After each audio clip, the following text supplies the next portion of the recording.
നമസ്തേ. പുത്തൻപുലരിയിലേക്ക് എല്ലാ പ്രിയപ്പെട്ട പ്രേക്ഷകർക്കും സ്വാഗതം. ഞാൻ രോഹിണി മഹേഷ്. ഞാൻ ദേവിക ബൈജു. ആദ്യം നോക്കാം പ്രധാന വാർത്തകൾ. ഇടുക്കി പരുന്തുംപാറയിൽ കയ്യേറ്റം മറയ്ക്കാൻ കുരിശ് നിർമ്മാണം. സ്റ്റോപ്പ് മെമ്മോ മറികടന്ന സ്വകാര്യ വ്യക്തി. കളക്ടറുടെ ഉത്തരവ് ലംഘിച്ചിട്ടും നടപടിയില്ല. ജനം ബ്രേക്കിംഗ്.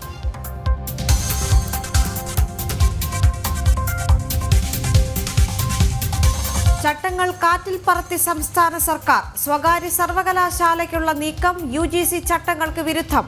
ഒറ്റ ക്യാമ്പസ് മാത്രമേ പാടുള്ളൂവെന്ന ചട്ടവും ലംഘിച്ചു. ബിൽ അംഗീകരിക്കരുതെന്ന് ഗവർണർക്ക് നിവേദനം.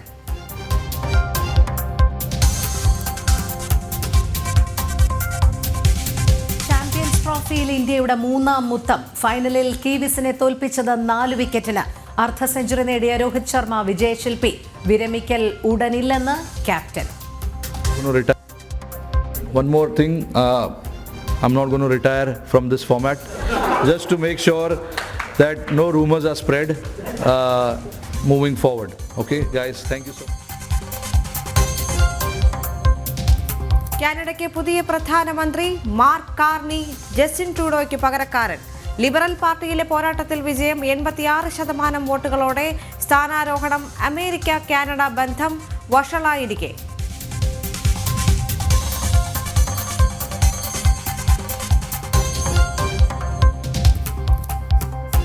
വഖഫ് ബിൽ പാസാക്കാൻ കേന്ദ്രം. പാർലമെന്റ് ബജറ്റ് സമ്മേളനം 2ാം ഘട്ടം. ഇന്നു മുതൽ നിയമസഭയിൽ പെൻഷൻ കുടിശ്ശിക ഉന്നയിക്കാൻ പ്രതിപക്ഷം.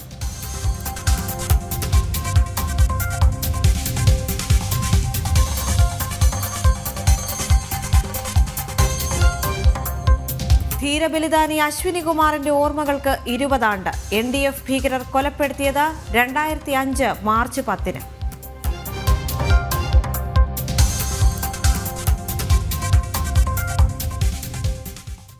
നമുക്ക് വിശദമായ വാർത്തകളിലേക്ക് കടക്കാം. നിരോധനാജ്ഞയും സ്റ്റോപ്പ് മെമ്മോയും നിലനിൽക്കെ ഇടുക്കി പരുന്തുംപാറയിൽ അനധികൃതമായി കുരിശ് നിർമ്മിച്ച് തൃക്കൊടിത്താനം സ്വദേശി സജിത് ജോസഫ്. ഉദ്യോഗസ്ഥരുടെ ഒത്താശയിലും മൗനസമ്മതത്തോടെയുമാണ് അനധികൃത നിർമ്മാണ പ്രവർത്തനങ്ങൾ നടക്കുന്നത്. സുബിൻ തോമസ് ചേരുന്നു. സുബിൻ, ഈ കുരിശു പണിതത് ഒരു സ്വകാര്യ വ്യക്തിയാണ്, അതും കയ്യേറ്റ ഭൂമിയിലാണ് എന്നുള്ളത്. ഒരുപക്ഷെ ഇത് ഉദ്യോഗസ്ഥരുടെ ഒത്താശയോടുകൂടി ആയിരിക്കാം എന്നുള്ള ഒരു വിവരവും ലഭിക്കുന്നുണ്ട്. മറ്റ് വിശദാംശങ്ങൾ എങ്ങനെയാണ്?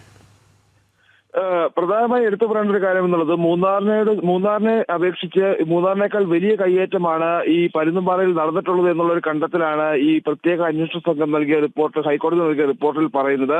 ഇതിന്റെ അടിസ്ഥാനത്തിലാണ് ഈ മാസം 2-ാം തീയതി പരുന്തുംപാറയിലെ കയ്യേറ്റ ഭൂമിയിലെ നിർമ്മാണ പ്രവർത്തനങ്ങൾക്ക് സ്റ്റോപ്പ് മെമ്മോ നൽകാൻ ജില്ലാ കളക്ടർ പീരുമേട് എൽഎർ തഹസിൽദാരെ ചുമതലപ്പെടുത്തുന്നത്. അതോടൊപ്പം തന്നെ ഈ നിർമ്മാണ പ്രവർത്തനങ്ങൾ നടത്തുന്നുണ്ടോ എന്ന് പരിശോധിക്കാൻ ഈ എൽഎർ തഹസിൽദാരോടും അതുപോലെ തന്നെ ജില്ലാ ജിയോളജിസ്റ്റ് DYSP ഉൾപ്പെടെയുള്ള ഉദ്യോഗസ്ഥരോട് പ്രത്യേക നിർദ്ദേശവും നൽകിയിരുന്നു. എന്നാൽ ഈ നിർദ്ദേശങ്ങളെല്ലാം മറികടന്നുകൊണ്ടാണ് നിലവിലിപ്പോൾ തൃക്കൊടിത്താനം സ്വദേശിയായിട്ടുള്ള കൊട്ടാരത്തിൽ സജിത് ജോസഫ് ഈ സ്റ്റോപ്പ് മെമ്മോയും അതുപോലെ തന്നെ നിരോധന ഉത്തരവും എല്ലാം മറികടന്നുകൊണ്ട് ഇവിടെ ഈ കുരിശ് സ്ഥാപിച്ചിട്ടുള്ളത്. കഴിഞ്ഞ വെള്ളിയാഴ്ചയാണ് ഈ കുരിശിന്റെ നിർമ്മാണം പൂർത്തീകരിച്ചത് എന്നുള്ളതാണ് ഏറ്റവും പ്രധാനപ്പെട്ട ഒരു കാര്യം.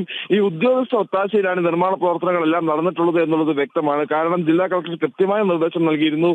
എല്ലാ ദിവസവും ഈ സ്ഥലങ്ങളിൽ കയ്യേറ്റ ഭൂമികളിൽ എത്തി പരിശോധന നടത്തണമെന്നുള്ള നിർദ്ദേശം നൽകിയിരുന്നു. എന്നാൽ ഈ നിർദ്ദേശം നൽകിയതിനു ശേഷമാണ് ഈ കുരിശ് നിർമ്മാണം പൂർത്തീകരിച്ചത് എന്നുള്ളതാണ് ഏറ്റവും പ്രധാനപ്പെട്ട കാര്യം. ഈ ഉദ്യോഗസ്ഥർ നൽകുന്ന വിശദീകരണം മറ്റെവിടെയോ നിർമ്മിച്ച കുരിശ് ഇവിടെ കൊണ്ട് സ്ഥാപിക്കുകയായിരുന്നു, തങ്ങളുടെ ശ്രദ്ധയിൽ പെട്ടില്ല എന്നുള്ളൊരു വിശദീകരണമാണ് ഈ ഉദ്യോഗസ്ഥർ നൽകുന്നത്. ഇതോടൊപ്പം തന്നെ ഇത്തരത്തിൽ ഈ നിരോധനങ്ങളെല്ലാം തന്നെ ലംഘിച്ച് ഈ സജിത്തിനെതിരെ കേസെടുക്കാൻ പീരുമേട് പോലീസും തയ്യാറാവാത്ത ഒരു സാഹചര്യമുണ്ട്. ഏതായാലും ഈ സജിത്ത് റവന്യൂ ഉദ്യോഗസ്ഥരുമായി കഴിഞ്ഞ ദിവസം കൂടിക്കാഴ്ച നടത്തിയിരുന്നു എന്നുള്ളതാണ് നമുക്ക് മനസ്സിലാക്കാൻ സാധിക്കുന്നത്. ചില ഉദ്യോഗസ്ഥരുമായി കൂടിക്കാഴ്ച നടത്തിയിരുന്നു. ഇതിനുശേഷമാണ് ഈ കുരിശിന്റെ നിർമ്മാണ പ്രവർത്തനങ്ങൾ വളരെ വേഗത്തിൽ പൂർത്തീകരിച്ചത്.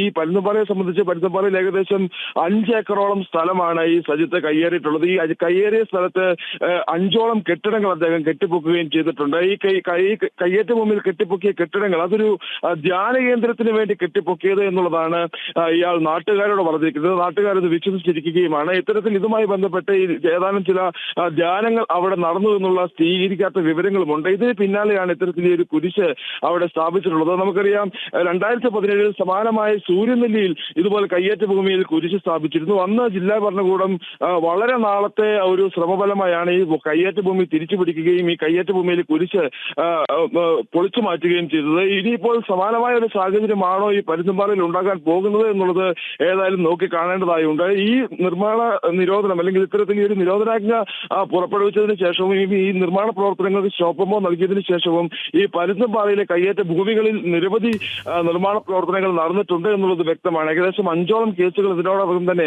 എടുത്തിട്ടുണ്ട് എന്നുള്ളതാണ് നമുക്ക് മനസ്സിലാക്കാൻ സാധിക്കുന്നത്. പക്ഷേ ആ കൂട്ടത്തിൽ സജിത്തിന്റെ പേര് ഉൾപ്പെട്ടിട്ടില്ല എന്നുള്ളതും സ്ഥിരീകരിക്കുന്ന ചില വിവരങ്ങൾ ലഭിക്കുന്നുണ്ട്. അത്തരത്തിൽ ഈ സജിത്തിന് ഉദ്യോഗസ്ഥരുടെ ഭാഗത്തു നിന്ന് വലിയ രീതിയിലുള്ള ഒരു സഹായം ലഭിക്കുന്നുണ്ട്. ഈ കയ്യേറ്റവുമായി ബന്ധപ്പെട്ട് വലിയ രീതിയിലുള്ള ഒരു സഹായം ലഭിക്കുന്നുണ്ട് എന്നുള്ളതാണ് ഏറ്റവും പ്രധാനപ്പെട്ട ഒരു കാര്യം. എന്തായാലും ഇനി കുരിശുമായി ബന്ധപ്പെട്ടില്ലെങ്കിൽ ഈ കുരിശ് നിർമ്മിച്ചതുമായി ബന്ധപ്പെട്ട് ഈ ഒരു 5 കെട്ടിടങ്ങൾ നിർമ്മിച്ചതിനോട് ചേർന്ന് തന്നെയാണ് ഈ കുരിശ് നിർമ്മിച്ചിട്ടുള്ളത്. അതോടൊപ്പം തന്നെ വളരെ അപകടമായ രീതിയിൽ ഈ ഒരു മലമുകളിൽ വലിയൊരു പടുതാക്കുളവും നിർമ്മിച്ചിട്ടുണ്ട്. അതിനകത്ത് ഇപ്പോൾ നിലവിൽ വെള്ളം ശേഖരിച്ചുകൊണ്ടിരിക്കുകയാണ്.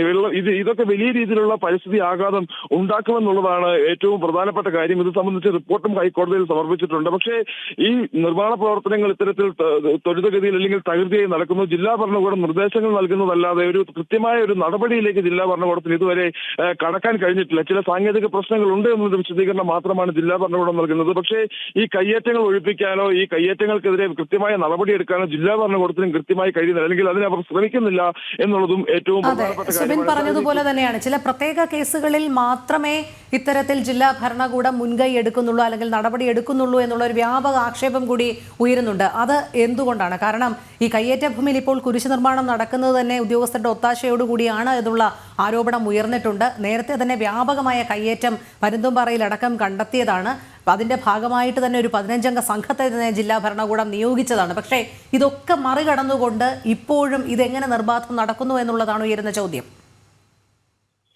തീർച്ചയായും പറയും, ഉദ്യോഗസ്ഥരുടെ ഒത്താശ, അതായത് ഈ പീരുമേട് എല്ലാ തഹസിൽദാർ ഉൾപ്പെടെയുള്ള ഉദ്യോഗസ്ഥരുടെ ഒത്താശയാണ് ഈ നിർമ്മാണ പ്രവർത്തനങ്ങളെല്ലാം തന്നെ നടക്കാൻ കാരണമെന്നുള്ളതാണ്. അതായത് കൃത്യമായി പരിശോധന വേണമെന്ന് ജില്ലാ കളക്ടർ നിർദ്ദേശിക്കുന്നു. എല്ലാ ദിവസവും ഈ ഉദ്യോഗസ്ഥർ അവിടെ എത്തുന്നു എന്നുള്ളത് നമുക്ക് വ്യക്തമായിട്ടുള്ള കാര്യമാണ്. അവിടുത്തെ ആളുകളുമായി സംസാരിക്കുമ്പോൾ നമുക്ക് മനസ്സിലാക്കാൻ സാധിക്കുന്നത് കൃത്യമായി ഉദ്യോഗസ്ഥർ അടങ്ങുന്ന വാഹനം എല്ലാ ദിവസവും ഈ പരുന്തുംപാറ മേഖലയിലേക്ക് എത്തുന്നുണ്ട്. അവർ അവിടെ പരുന്തുംപാറയിൽ വന്ന് ഏകദേശം കുറച്ച് സമയം നിന്നതിന് ശേഷം തിരികെ മടങ്ങുന്നു എന്നുള്ളതാണ്.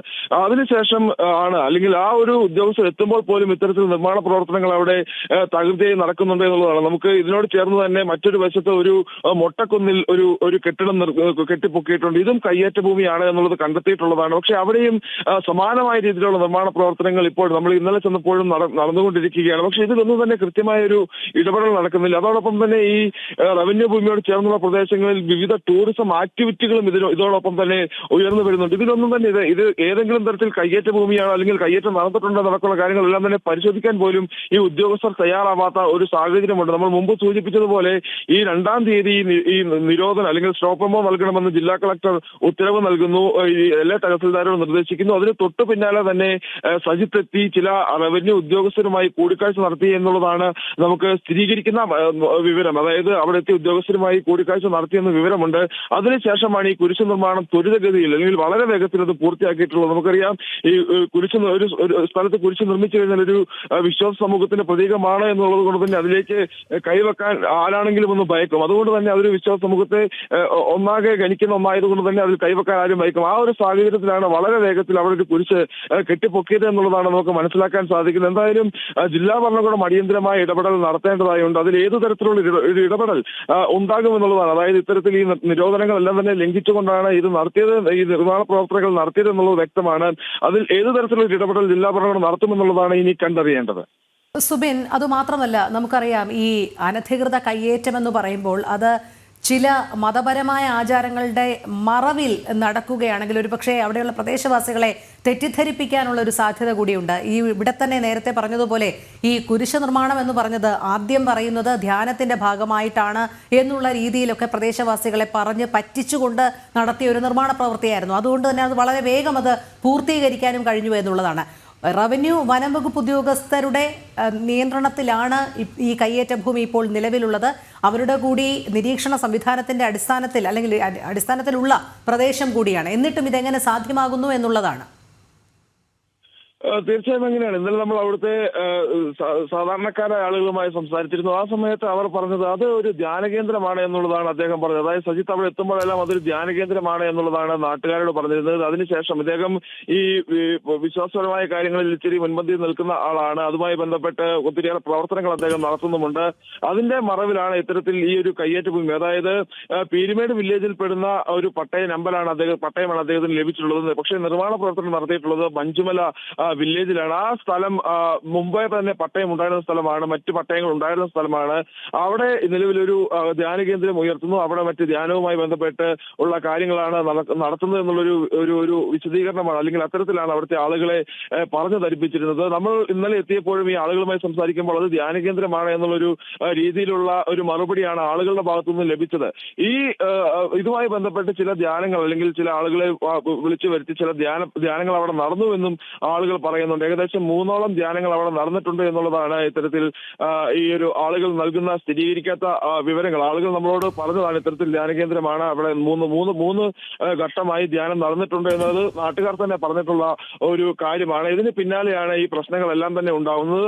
അതുവരെ അവിടെ ഇല്ലായിരുന്ന ഒരു കുരിശാണ് വളരെ വേഗത്തിൽ ആ ഒരു കയ്യേറ്റ ഭൂമിയിൽ ഈ കെട്ടിടങ്ങളോട് ചേർന്ന് തന്നെ ഉയർന്നു വന്നിട്ടുള്ളത്. എന്തായാലും ഈ കയ്യേറ്റവുമായി ബന്ധപ്പെട്ട് കയ്യേറ്റം മറയ്ക്കാനുള്ള അല്ലെങ്കിൽ വളരെ വേഗത്തിൽ ഈ കയ്യേറ്റം ഒഴിപ്പിക്കാതിരിക്കാനുള്ള ഒരു ശ്രമമാണ് ഈ ഒരു സജിത്ത് നടത്തിയിട്ടുള്ളത് എന്നുള്ളത് വ്യക്തമാണ്. അതൊരു വിശ്വാസത്തിന്റെ മറ പിടിച്ചുകൊണ്ട് തന്റെ കയ്യേറ്റ ഭൂമി സംരക്ഷിക്കാനുള്ള ശ്രമം അദ്ദേഹം നടത്തുന്നു എന്നുള്ളതാണ് ഏറ്റവും പ്രധാനപ്പെട്ട കാര്യം. അതിൽ കൃത്യമായ ഒരു ഇടപെടൽ ഉണ്ടാവേണ്ടതായുണ്ട്. 2017 2017 നമുക്കൊരു ഉദാഹരണമായുണ്ട്. അവിടെ ആ സമയത്ത് ജില്ലാ ഭരണകൂടം ഏത് തരത്തിലാണ് നിലപാടെടുത്തത് എന്നുള്ളത് അടക്കമുള്ള കാര്യങ്ങൾ നമ്മുടെ മുൻപിലുണ്ട്. സമാനമായ ഒരു ഇടപെടൽ അത് ജില്ലാ ഭരണകൂടത്തിന്റെ ഭാഗത്തു നിന്ന് ഉണ്ടാകണം എന്നുള്ളതാണ് ഈ നിലവിൽ ഉയരുന്ന ആവശ്യം. സുബിൻ, അതോടൊപ്പം നമ്മൾ നേരത്തെ പറഞ്ഞതുപോലെ ഈ പരുന്തുംപാറയിൽ വ്യാപക കയ്യേറ്റം ശ്രദ്ധയിൽപ്പെട്ടതിന് ശേഷമാണ് ജില്ലാ ഭരണകൂടം ജാഗ്രത നൽകിയത്. അതിന്റെ അടിസ്ഥാനത്തിൽ 15-അംഗ സംഘത്തെയും നിയോഗിച്ചു.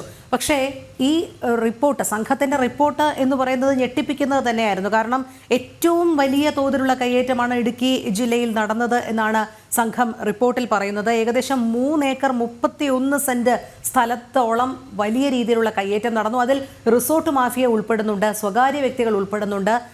ഇപ്പോൾ നമ്മൾ സൂചിപ്പിച്ചതുപോലെ ഈ ധ്യാന കേന്ദ്രത്തിന്റെ മറവിലുള്ള കയ്യേറ്റങ്ങൾ നടക്കുന്നുണ്ട്. ഇങ്ങനെ വളരെ വ്യാപകമായ കയ്യേറ്റം തന്നെയാണ് പരുന്തുംപാറ കേന്ദ്രീകരിച്ച് നടക്കുന്നത്. പക്ഷേ ഇവിടെ ഉയർന്നു വരുന്ന ചോദ്യം എന്ന് പറയുന്നത് ഈ റിപ്പോർട്ട് സമർപ്പിച്ചതിന് ശേഷവും ആണ് ഈ കയ്യേറ്റങ്ങൾ നടന്നത് അല്ലെങ്കിൽ നിർമ്മാണ പ്രവൃത്തികൾ നടന്നത് എന്നുള്ളതാണ്. ഇപ്പോൾ നമ്മൾ കാണുന്നത് പോലെയുള്ള കുരിശ് നിർമ്മാണം ഈ റിപ്പോർട്ടിൻ്റെയൊക്കെ ശേഷം, അതായത് ഈ അടുത്ത കാലത്തായി തന്നെയല്ലേ നിർമ്മാണ പ്രവർത്തനം നടത്തിയതും പൂർത്തീകരിച്ചതുമൊക്കെ സുബിൻ?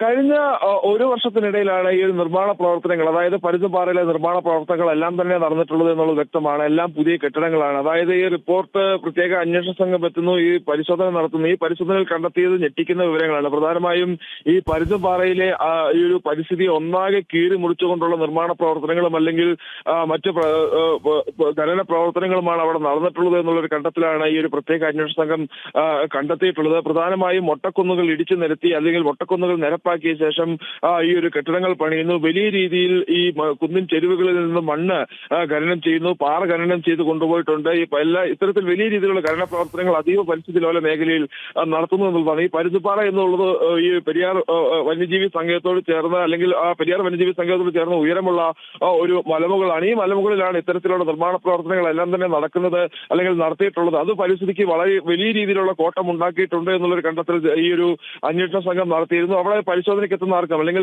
അവിടെ സന്ദർശകരായി എത്തുന്ന ആളുകൾക്ക് പോലും അത് വ്യക്തമായി മനസ്സിലാക്കാവുന്നതാണ്. ഈ കാട്ടുകല്ലുകൾ പെറുക്കി ഈ ഒരു സ്ഥലം കെട്ടിത്തിരിച്ച ശേഷമാണ് ഈ ഒരു നിർമ്മാണ പ്രവർത്തനങ്ങൾ നടത്തുന്നത് അല്ലെങ്കിൽ ഇത്തരത്തിൽ ഈ ഖനനം ഉൾപ്പെടെയുള്ള പ്രവർത്തനങ്ങൾ അവിടെ നടത്തുന്നത്.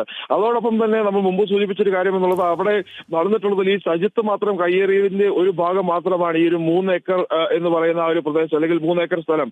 ഈ നിലവിൽ ഈ 3 ഏക്കർ ഇത്രത്തോളം സ്ഥലങ്ങൾ വെച്ച് നിരവധി ആളുകൾ ഏകദേശം 20-ലധികം ആളുകൾ സമാനമായി ഈ പരുന്തുംപാറയുടെ ഏറ്റവും ടോപ്പ് മേഖലയിൽ മാത്രം ഇത്തരത്തിൽ കയ്യേറ്റം നടത്തിയിട്ടുണ്ട് എന്നുള്ളതാണ്. അതായത് ഹെക്ടർ കണക്കിന് സ്ഥലം ഇത്തരത്തിൽ കയ്യേറ്റം സർക്കാർ ഭൂമി കയ്യേറിയിട്ടുണ്ട് എന്നുള്ളതാണ് കണ്ടെത്തിയിട്ടുള്ളത്. അവർക്കെതിരെ എല്ലാം തന്നെ കൃത്യമായ ഒരു വിവര ശേഖരണം റവന്യൂ വകുപ്പ് നടത്തിയിട്ടുണ്ട്. പക്ഷേ ഈ സർവേ നമ്പറുമായി ബന്ധപ്പെട്ടുള്ള ചില പ്രശ്നങ്ങളാണ് ഈ നടപടിയെടുക്കുന്നതിൽ ബുദ്ധിമുട്ടുണ്ടാക്കുന്നത്. നമ്മൾ മുമ്പ് സൂചിപ്പിച്ചതുപോലെ പീരുമേട് വില്ലേജുമായി ബന്ധപ്പെട്ട് കിടക്കുന്ന സർവേ നമ്പറുകൾ, അത് ആ സർവേ നമ്പറുകളുടെ മറവിൽ നിർമ്മാണ പ്രവർത്തനങ്ങൾ നടത്തിയിട്ടുള്ളതെങ്കിൽ സ്ഥലങ്ങൾ ഇൻക്രോച്ച് ചെയ്ത് എടുത്തിട്ടുള്ളത് മഞ്ചുമല വില്ലേജിലാണ്. അത്തരത്തിൽ ഒരു കുഴഞ്ഞു മറിഞ്ഞു കിടക്കുന്ന ഒരു സാഹചര്യമാണ്. ഇത് തന്നെയാണ് റവന്യൂ ഉദ്യോഗസ്ഥർക്ക് ഇതിലൊരു നടപടി എടുക്കുന്നതിൽ വലിയ ബുദ്ധിമുട്ടുണ്ടാക്കുന്നത്. അതിൽ കൃത്യമായ ഒരു വിവരശേഖരണം നടത്തി അല്ലെങ്കിൽ കൃത്യമായ ഒരു ക്രോഡീകരണം നടത്തിയ ശേഷം ഈ ഒരു നടപടി എടുക്കുക എന്നുള്ളതിലേക്കാണ് കടക്കുന്നത്. എന്തായാലും ഈ അടുത്ത മാസം 2-ാം തീയതി വരെ നിലവിൽ ഇപ്പോൾ നിരോധനാജ്ഞ ഈ മേഖലയിൽ പുറപ്പെടുവിച്ചിട്ടുണ്ട്. അത് നിർമ്മാണ പ്രവർത്തനങ്ങൾക്ക് ഉൾപ്പെടെയാണ് ഈ നിരോധനാജ്ഞ പുറപ്പെടുവിച്ചിട്ടുള്ളത്. ഈ നിരോധനങ്ങളെല്ലാം മറികടന്നുകൊണ്ടാണ് നിർമ്മാണ പ്രവർത്തനങ്ങൾ നടക്കുന്നത് എന്നുള്ളത് വ്യക്തമാണ്. അതേസമയം ഈ നിരോധനം ഏർപ്പെടുത്തിയിട്ടുള്ളത് ഈ കയ്യേറ്റം ഒഴിപ്പിക്കാനുള്ള അതിന്റെ ശ്രമത്തിന്റെ അല്ലെങ്കിൽ ജില്ലാ ഭരണകൂടത്തിന്റെ നീക്കത്തിന്റെ ആദ്യ ഘട്ടമായി എന്ന് തന്നെ വിലയിരുത്താം. ഇത്തരത്തിൽ ഈ ഒരു സാവകാശം എടുത്തുകൊണ്ട് ഇതിലൊരു കൃത്യമായ ഒരു വിവരം ശേഖരിച്ച് ഈ കയ്യേറ്റക്കാരെ കൃത്യമായി കണ്ടെത്തി ഒരു ഒഴിപ്പിക്കാനുള്ള സാവകാശമാകാം ഈ 2-ാം തീയതി വരെ നിരോധനാജ്ഞ പ്രഖ്യാപിച്ചതിലൂടെ ജില്ലാ ഭരണകൂടം ലക്ഷ്യം വെച്ചിട്ടുണ്ടാവുക. ഇതിനിടയിലും ഈ നിർമ്മാണ പ്രവർത്തനങ്ങൾ നടക്കുന്നു എന്നുള്ളത് കൊണ്ട് തന്നെ ഈ കയ്യേറ്റങ്ങൾ അടിയന്തരമായി ഒഴിപ്പിക്കേണ്ട സാഹചര്യമുണ്ട്. അതിലേക്ക് ഇനി ജില്ലാ ഭരണകൂടം കൃത്യമായി അല്ലെങ്കിൽ അടിയന്തരമായി കടക്കേണ്ടതായിട്ടുള്ള സാഹചര്യമുണ്ട്. ഇത്തരത്തിൽ ഈ കുരിശ് നിർമ്മിച്ച് അല്ലെങ്കിൽ മറ്റ് നിർമ്മാണ പ്രവർത്തനങ്ങൾ നടത്തി ഈ ഒരു കയ്യേറ്റ ഭൂമിയെ അല്ലെങ്കിൽ കയ്യേറ്റ ഭൂമി തങ്ങളുടെ നിന്ന് സ്ഥാപിക്കാൻ അല്ലെങ്കിൽ കയ്യേറ്റം ഒഴിപ്പിക്കാതിരിക്കാനുള്ള ശ്രമങ്ങൾ നടത്തുമ്പോൾ അത് കൃത്യമായി ഇടപെടൽ നടത്തേണ്ടത് ജില്ലാ ഭരണകൂടമാണ്. ശരി സുബിൻ, നിരോധനാജ്ഞയും സ്റ്റോപ്പ് മെമ്മോയും നിലനിൽക്കെ ഇടുക്കി പരുന്തുംപാറയിൽ വ്യാപക കയ്യേറ്റമാണ് നടക്കുന്നത്. കുരിശ് നിർമ്മാണത്തിന്റെ മറവിലാണ് ഇത്തരത്തിൽ നിർമ്മാണ പ്രവൃത്തികൾ നടക്കുന്നത്. അനധികൃതമായി തന്നെ ഇത്തരം കുരിശ് നിർമ്മാണം നടത്തിയിരിക്കുകയാണ് തൃക്കൊടിത്താനം സ്വദേശി സജിത് ജോസഫ്. എന്തായാലും ഇതിൽ ഉദ്യോഗസ്ഥരുടെ ഒത്താശയുണ്ട് എന്നാണ് ഉയരുന്ന ആരോപണം.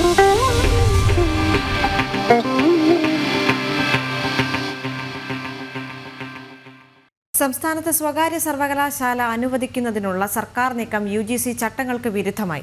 2003-ൽ UGC പുറത്തിറക്കിയ വിജ്ഞാപന പ്രകാരം സ്വകാര്യ സർവകലാശാലകൾക്ക് ഒറ്റ ക്യാമ്പസ് മാത്രമേ പാടുള്ളൂവെന്ന ചട്ടവും ലംഘിച്ചിട്ടുണ്ട്.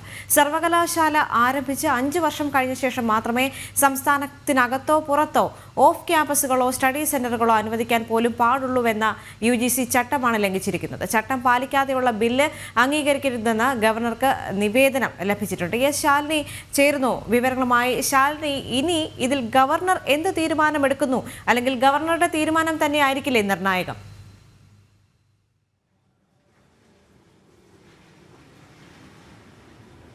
ദേവിക, തീർച്ചയായും അങ്ങനെ തന്നെയാണ്. ബില്ല് സബ്ജക്ട് കമ്മിറ്റിക്ക് വിട്ടിരിക്കുകയാണ്. നിയമസഭാ കാലയളവിൽ തന്നെ സബ്ജക്ട് കമ്മിറ്റി ബില്ല് പാസ്സാക്കിക്കൊണ്ട് അല്ലെങ്കിൽ അത് നടപടികൾ പൂർത്തീകരിച്ച് രാജ്ഭവനിലേക്ക് അയക്കാനുള്ള നടപടികളാണ് ഇപ്പോൾ സർക്കാർ തലത്തിൽ നടക്കുന്നത്. രാജ്ഭവനിലേക്ക് എത്തുന്ന ബില്ലിൽ ഗവർണർ രാജേന്ദ്ര വിശ്വനാഥ് അർലേക്കർ എന്ത് തരത്തിലുള്ള നടപടി സ്വീകരിക്കും, അത് പിടിച്ചുവെക്കുമോ, അതിൽ അംഗീകാരം നൽകുമോ, വിശദീകരണം സംസ്ഥാന സർക്കാരിനോട് തേടുമോ എന്നുള്ളതാണ് ഏറ്റവും നിർണായകമായ രാഷ്ട്രീയ കേരളം ഉറ്റുനോക്കുകയും ചെയ്യുന്നത്. തുടക്കം മുതൽ തന്നെ ഈ സ്വകാര്യ സർവകലാശാലകൾ സംസ്ഥാനത്ത് വരുന്നതിൽ വലിയ രീതിയിലുള്ള വിമർശനങ്ങൾ ഉണ്ടായിരുന്നു. ആ വിഷയത്തിൽ തർക്കങ്ങളും ഒപ്പം തന്നെ ഇടത് അനുകൂല സംഘടനകളും അധ്യാപക സംഘടനകൾ അടക്കം അതിൽ വിമർശനം ഉന്നയിക്കുകയും അവരെയൊക്കെ പിന്നീട് അനുനയിപ്പിച്ചുകൊണ്ടാണ് ഈ ഒരു ബില്ല് നിയമസഭയിൽ ഉന്നത വിദ്യാഭ്യാസ മന്ത്രി ആർ ബിന്ദു അവതരിപ്പിച്ചത്. ഇപ്പോൾ 2003-ലെ UGC ചട്ടങ്ങളെല്ലാം കാറ്റിൽ പറത്തിക്കൊണ്ട് അതെല്ലാം ലംഘിച്ചുകൊണ്ടാണ് ഈ ബില്ല് അവതരിപ്പിച്ചിട്ടുള്ളത് എന്നുള്ള വിവരങ്ങളാണ് ഈ ഘട്ടത്തിൽ പുറത്തു വരുന്നത്. അതിൽ പറയുന്നത് UGC ചട്ടപ്രകാരം 2003-ലെ UGC ചട്ടത്തിൽ പറയുന്നത് സംസ്ഥാനത്ത് ഇത്തരത്തിൽ സ്വകാര്യ സർവകലാശാലകൾ വരുമ്പോൾ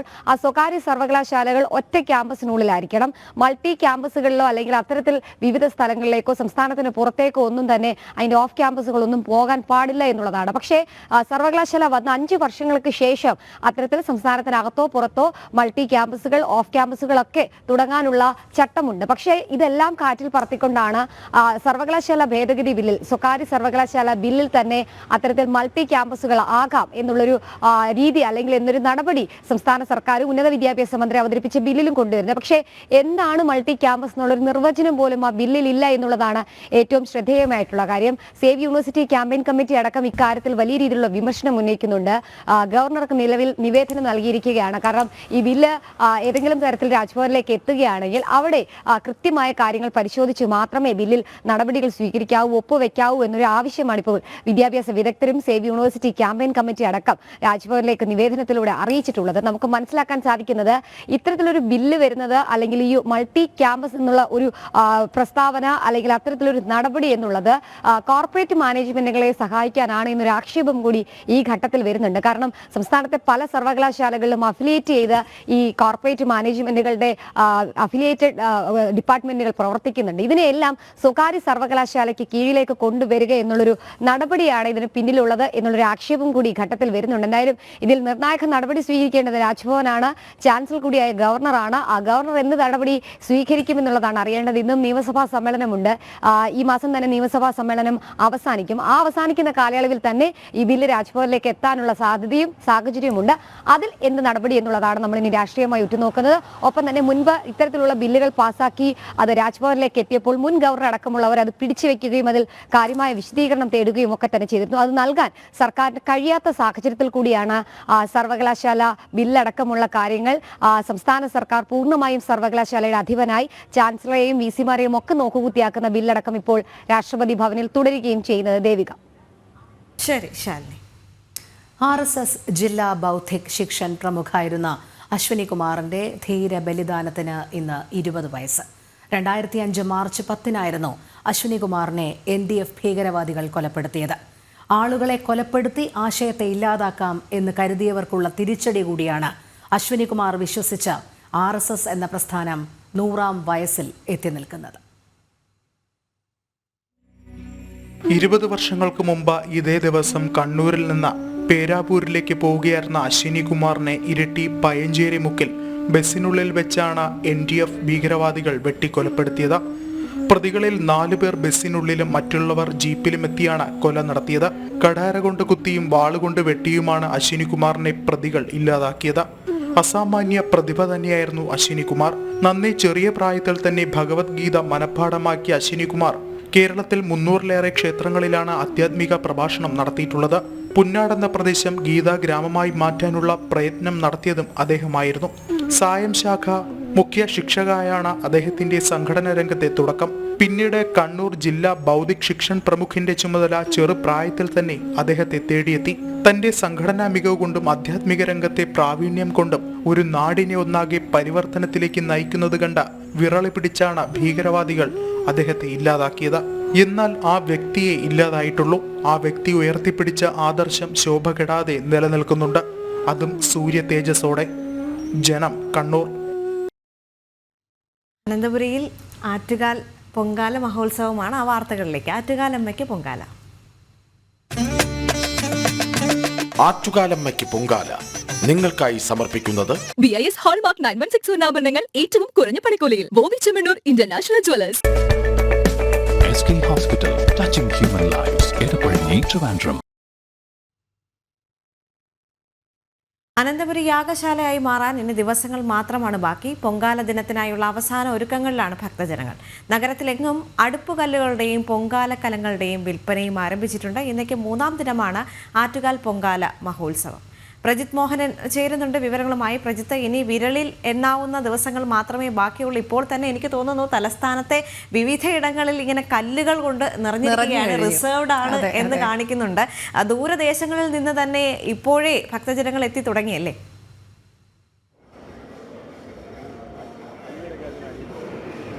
അങ്ങനെ തന്നെ പറയേണ്ടി വരും. കാരണം തിരുവനന്തപുരത്തിൻ്റെ ഓരോ നഗരവഴികളിലുമെല്ലാം ഈ രീതിയിൽ പൊങ്കാലക്കുള്ള അടുപ്പുകല്ലുകൾ നിരന്നു കഴിഞ്ഞു. ആളുകളൊക്കെ അവരവരുടെ പേരും സ്ഥലവും ഒക്കെ എഴുതി വെച്ചിട്ട് സ്ഥാനം പിടിച്ചു തുടങ്ങിയിട്ടുണ്ട് എന്നുള്ളതാണ്. കഴിഞ്ഞ ദിവസം നമ്മൾ രാജ്ഭവൻ്റെ മുന്നിലേക്ക് വരുമ്പോൾ അവിടെ പോലും ഇപ്പോൾ തന്നെ കല്ലുകളൊക്കെ നിരന്നു തുടങ്ങിയിട്ടുണ്ട്. അതോടൊപ്പം തന്നെയാണ് പൊങ്കാലയ്ക്ക് വേണ്ടിയുള്ള ഈ പൊങ്കാലക്കലങ്ങളും ഇഷ്ടികകളും ഒക്കെ വിൽക്കുന്ന കച്ചവടങ്ങളും നഗരത്തിൽ സജീവമായി തന്നെ മുന്നോട്ട് പോയിക്കൊണ്ടിരിക്കുകയാണ്. നമ്മളിപ്പോൾ ആറ്റുകാൽ ക്ഷേത്രത്തിലുണ്ട്. രാവിലെ ഇവിടുത്തെ ഒരു തിരക്ക് കണ്ടാൽ അറിയാം എത്രമാത്രം ആളുകൾ ഈ പൊങ്കാലയ്ക്ക് ഇനി 3-ാം ദിവസമാണ് ഇനി പൊങ്കാല നടക്കുന്നത്. അതിന് മുൻപ് തന്നെ ഇങ്ങോട്ടേക്ക് എത്തുന്നത് എന്നുള്ളത്, അത്രയധികം ആളുകൾ ഇവിടേക്ക് ദർശനത്തിനായി രാവിലെ അമ്മയുടെ ദർശനത്തിനായി എത്തുന്നുണ്ട് എന്നുള്ളതാണ്. രാവിലെ മുതൽ കൂടുതൽ ആളുകൾ ഇവിടെ ക്ഷേത്രത്തിലേക്ക് എത്തുന്നു. ചടങ്ങുകൾ പുരോഗമിക്കുന്നു. ഇന്ന് പൊങ്കാല മഹോത്സവത്തിൻ്റെ 6-ാം ദിവസമാണ്. ഇന്ന് തോറ്റമ്പാട്ടടക്കമുള്ള പതിവ് നടപടികളുമായി അല്ലെങ്കിൽ പതിവ് രീതികളുമായി കാര്യങ്ങൾ മുന്നോട്ട് പോകുന്നു. ഇന്ന് പാണ്ഡ്യരാജാവ് കോവലിനെ ചിലമ്പ് മോഷ്ടിച്ചെന്ന കുറ്റം ചുമത്തി വധിക്കുന്ന ഭാഗമാണ് ഇന്ന് തോറ്റമ്പോട്ടിൻ്റെ ഭാഗമായിട്ട് ഇന്ന് ക്ഷേത്രത്തിൽ ഉള്ളത്. അതോടൊപ്പം തന്നെ മറ്റ് പതിവ് പൂജാക്രമങ്ങളും കാര്യങ്ങളുമായി മുന്നോട്ട് പോകുന്നു.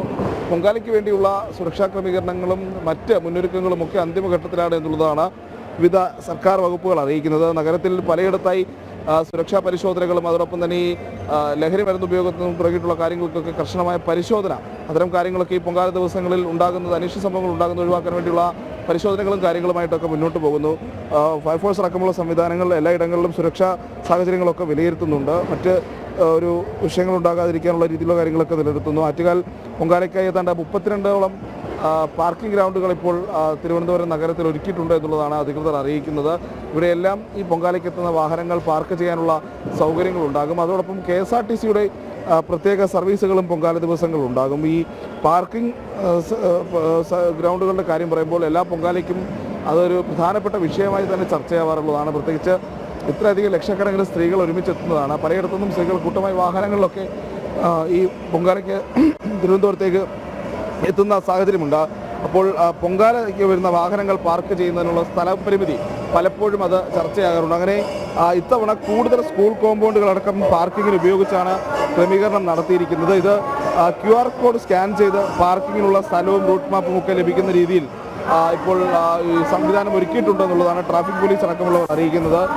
അതുപോലെ മറ്റ് സംവിധാനങ്ങൾ ഇപ്പോൾ കുടിവെള്ള സൗകര്യം അടക്കമുള്ള കാര്യങ്ങൾ, പൊങ്കാല ദിവസങ്ങളിൽ എല്ലാ ഭക്തർക്കും ആവശ്യത്തിന് വെള്ളം എത്തിക്കാനുള്ള സൗകര്യങ്ങൾ, അത്തരം കാര്യങ്ങളൊക്കെ പ്രാഥമികമായ ഒരുക്കങ്ങളും കാര്യങ്ങളും എല്ലാം പൂർത്തിയായിട്ടുണ്ട് എന്നുള്ളതാണ് അറിയിക്കുന്നത്. കഴിഞ്ഞ ഒരു തവണ പൊങ്കാലയ്ക്ക് വെള്ളം സമയത്ത് ലഭ്യമാകാത്തതുമായി ബന്ധപ്പെട്ട നിരവധി പ്രശ്നങ്ങൾ ഉണ്ടായതൊക്കെ നമ്മൾ ഇപ്പോൾ ഘട്ടത്തിൽ ഓർക്കണം. അതുകൊണ്ട് അത്തരത്തിലുള്ള ഒരു സാഹചര്യവും ഉണ്ടാകാതിരിക്കാനുള്ള നടപടിക്രമങ്ങളുമായി മുന്നോട്ട് പോകുന്നു എന്നുള്ളതാണ് അധികൃതർ അറിയിക്കുന്നത്. അങ്ങനെ തിരുവനന്തപുരം നഗരം പൂർണ്ണമായും പൊങ്കാലയുടെ ആ ഒരു ലഹരിയിലേക്ക് നീങ്ങിക്കഴിഞ്ഞു. എല്ലായിടത്തും പ്രകാശപൂരിതമാകുന്ന ഒരു അന്തരീക്ഷമാണ്. ഇപ്പോൾ രാത്രികളിലൊക്കെ ആണെങ്കിൽ എല്ലായിടത്തും ഈ LED ലൈറ്റുകൾ കൊണ്ടുള്ള അലങ്കാരങ്ങളും കാര്യങ്ങളുമൊക്കെ സജീവമായി തുടങ്ങിയിട്ടുണ്ട്. അതോടൊപ്പം ഈ ഓരോ സ്ഥലത്തും ഓരോ ജംഗ്ഷനിലും ഓരോ റോഡിൻ്റെ ഓരോ വശത്തും ഓരോ സമിതികളുണ്ടാകും, ഓരോ പൊങ്കാല കമ്മിറ്റികളുണ്ടാകും. ആളുകളൊക്കെ ഇഷ്ടംപോലെ ഈ കലാപരിപാടികളും ഒക്കെ ഈ പൊങ്കാല ദിവസങ്ങളിലൊക്കെ നടത്തും. അങ്ങനെ ഒരു രാത്രി മുഴുവൻ തിരുവനന്തപുരം നഗരം ശബ്ദമുഖരിതമാകുന്ന ഒരു കാഴ്ചയാണ് ഈ പൊങ്കാലയുടെ തലേ ദിവസം വൈകുന്നേരം മുതൽ നമുക്ക് കാണാൻ കഴിയുന്നത്. അപ്പോൾ അതിനുള്ള ഒരുക്കങ്ങൾ ഒരു വശത്ത് ഇങ്ങനെ പൂർത്തിയായിക്കൊണ്ടേ ഇരിക്കുകയാണ്. കാരണം എല്ലായിടത്തും ഇപ്പോൾ നമുക്കിപ്പോൾ തന്നെ ഈ വലിയ ബോർഡുകളും അതിനുള്ള പന്തലുകളും ഒക്കെ ഒരുങ്ങിക്കഴിഞ്ഞു, അതിന് ചേർന്നുള്ള അലങ്കാരങ്ങളും ഒക്കെ ഒരുങ്ങിക്കഴിഞ്ഞു. അങ്ങനെ അത്തരം കമ്മിറ്റികൾ തമ്മിലുള്ള മത്സരങ്ങളും ഒക്കെ നമ്മൾ കാണാറുള്ളതാണ്. ആരാണ് കൂടുതൽ ഈ പൊങ്കാല ദിവസത്തെ കൊഴുപ്പിക്കുക എന്നുള്ളതൊക്കെ. അപ്പോൾ ആ ഒരു രീതിയിലുള്ള ഒരുക്കങ്ങളും കാര്യങ്ങളും ഒക്കെ പോകുന്നു. എല്ലായിടത്തും ഭക്ഷണ വിതരണത്തിനുള്ള സംവിധാനങ്ങളൊക്കെ ഒരുക്കുന്നതിനുള്ള പ്രാഥമിക നടപടികളുമായി ഇത്തരം പറയുന്ന ഈ കമ്മിറ്റികളുമൊക്കെ ഇങ്ങനെ മുന്നോട്ട് പോയിക്കൊണ്ടാണ്. എന്തായാലും ഇത്തവണയും പൊങ്കാലയ്ക്ക് റോഡുകളുടെ നവീകരണവുമായി ബന്ധപ്പെട്ട് ചില പ്രശ്നങ്ങളൊക്കെ ചെറുതായിട്ട് നിലനിന്നിരുന്നു. ഇപ്പോഴും ക്ഷേത്രത്തിലേക്ക് എത്തുന്ന ചില വഴികളിലൊക്കെ ചില പ്രശ്നങ്ങളൊക്കെ നിലനിൽക്കുന്നുണ്ട്. ചിലയിടത്തൊക്കെ റോഡ് പൂർണ്ണമായും നിർമ്മാണം നടക്കാത്തൊരു സാഹചര്യമൊക്കെ ഉണ്ട്. അങ്ങനെ ചെറിയ പ്രശ്നങ്ങളുമുണ്ട്. പക്ഷേ തിരുവനന്തപുരത്തുകാർ പൊങ്കാലയെ വരവേൽക്കാനുള്ള എല്ലാ ഒരുക്കങ്ങളിലുമാണ്. അവർ അതിനുള്ള അവസാനവട്ട നടപടിക്രമങ്ങളുമായി മുന്നോട്ട് പോകുന്നു. ഇനി 3-ാം ദിനം പൊങ്കാല ആണ്. അതിനു മുൻപ് അവസാനമായി ഈ പറയുന്ന രീതിയിൽ കലവും പൊങ്കാല ഉൽപ്പന്നങ്ങളും ഒക്കെ വാങ്ങിക്കാനുള്ള തിരക്കും വിപണികളിൽ സജീവമാകുന്നു. മറ്റ് ജില്ലകളിൽ നിന്നുള്ള ആളുകളൊക്കെ, അമ്മമാരൊക്കെ നേരത്തെ തന്നെ സ്ഥലം കണ്ടെത്താനും അല്ലെങ്കിൽ ഇവിടെയുള്ള ബന്ധുവീടുകളിലേക്കൊക്കെ താമസിച്ച് നേരത്തെ തന്നെ പൊങ്കാലയ്ക്ക് ഉള്ള ഒരുക്കങ്ങൾ പൂർത്തീകരിക്കാനും അമ്മയെ കാണാനും ഒക്കെയായി ഇങ്ങോട്ടേക്ക് എത്തിക്കൊണ്ടിരിക്കുന്നു. കഴിഞ്ഞ ദിവസങ്ങളിൽ നമ്മൾ കണ്ടതാണ്, ഇതിനു മുൻപൊന്നും ഇല്ലാത്ത രീതിയിൽ വിദേശികളുടെ എണ്ണം ഇത്തവണ പൊങ്കാലയ്ക്ക് അത് കാണാനെത്തുന്ന ആളുകളുടെയൊക്കെ എണ്ണം കൂടി വരുന്ന ഒരു സാഹചര്യം കൂടിയാണ്. അങ്ങനെ 3-ാം ദിനം പൊങ്കാല തിരുവനന്തപുരം പൂർണ്ണ സജ്ജം. എല്ലായിടത്തും ആളുകൾ പൊങ്കാലയെ വരവേൽക്കാനുള്ള അവസാനവട്ട ഒരുക്കങ്ങളിലുമാണ്. കാരണം ആഴ്ചകൾക്ക് മുൻപേ തന്നെ തിരുവനന്തപുരത്തുള്ളവർ പോലും അമ്മയുടെ അടുത്ത് ആ ക്ഷേത്ര പരിസരത്ത് കല്ലൊക്കെ പിടിച്ച് അവിടെ തന്നെ കഴിയുന്ന ഒരു സാഹചര്യമാണ്. ഏറ്റവും ദേവീ ദർശനം അതിനു വേണ്ടിയാണ് നമ്മളിപ്പോൾ കണ്ടതാണ്. എന്ത് വലിയ തിരക്കാണ് എന്ന്. പിന്നെ ചില സംഘടനകളെ നമുക്ക് അഭിനന്ദിക്കേണ്ടി വരും. കാരണം എല്ലാ ദിവസവും എല്ലാവർക്കും ഭക്ഷണം എത്തിച്ചു നൽകുക, മറ്റ് പ്രവർത്തനങ്ങളിൽ ഏർപ്പെടുക എന്നൊക്കെ പറയുന്നത് ഒരു ഉത്സവ ലഹരിയിൽ തന്നെയാണ് അനന്തപുരി. ആറ്റുകാലിൽ നാദവിസ്മയം ഒരുക്കി നടൻ ജയറാമിന്റെ പഞ്ചാരി മേളം. ആറ്റുകാൽ ദേവീ ക്ഷേത്രത്തിലെ പൊങ്കാല മഹോത്സവത്തിലാണ് മേളപ്രമാണിയായി പ്രിയ താരമെത്തിയത്. ഭക്തി ലഹരിയിൽ താളം പിടിച്ച് കാണികളും ഒപ്പം ചേർന്നു.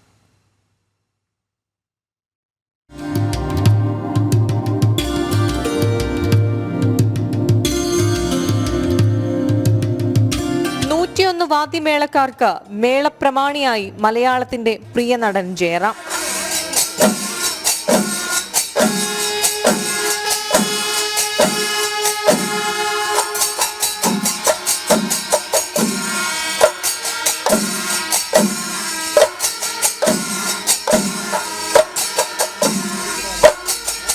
പതികാലത്തിൽ ആരംഭിച്ച് ചെണ്ടയിൽ 5 കാലങ്ങളിലേക്കും കൊട്ടിക്കയറിയ താളപ്പെരുക്കം.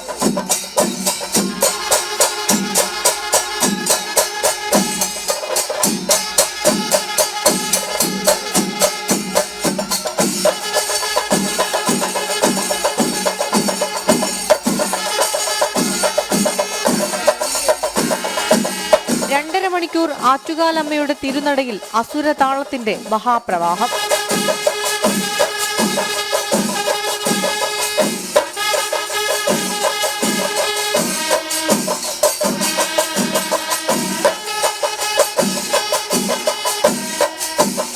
സിനിമയിലെത്തുന്നതിന് മുൻപേ ആറ്റുകാലമ്മയും അമ്മയുടെ മണ്ണും ഏറെ പ്രിയപ്പെട്ടതെന്ന് ജയറാം.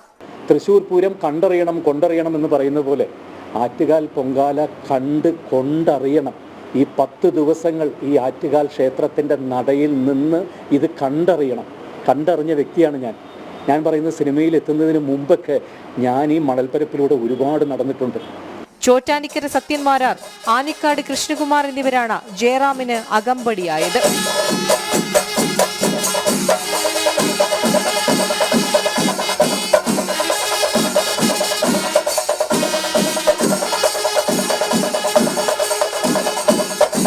ജനം, തിരുവനന്തപുരം.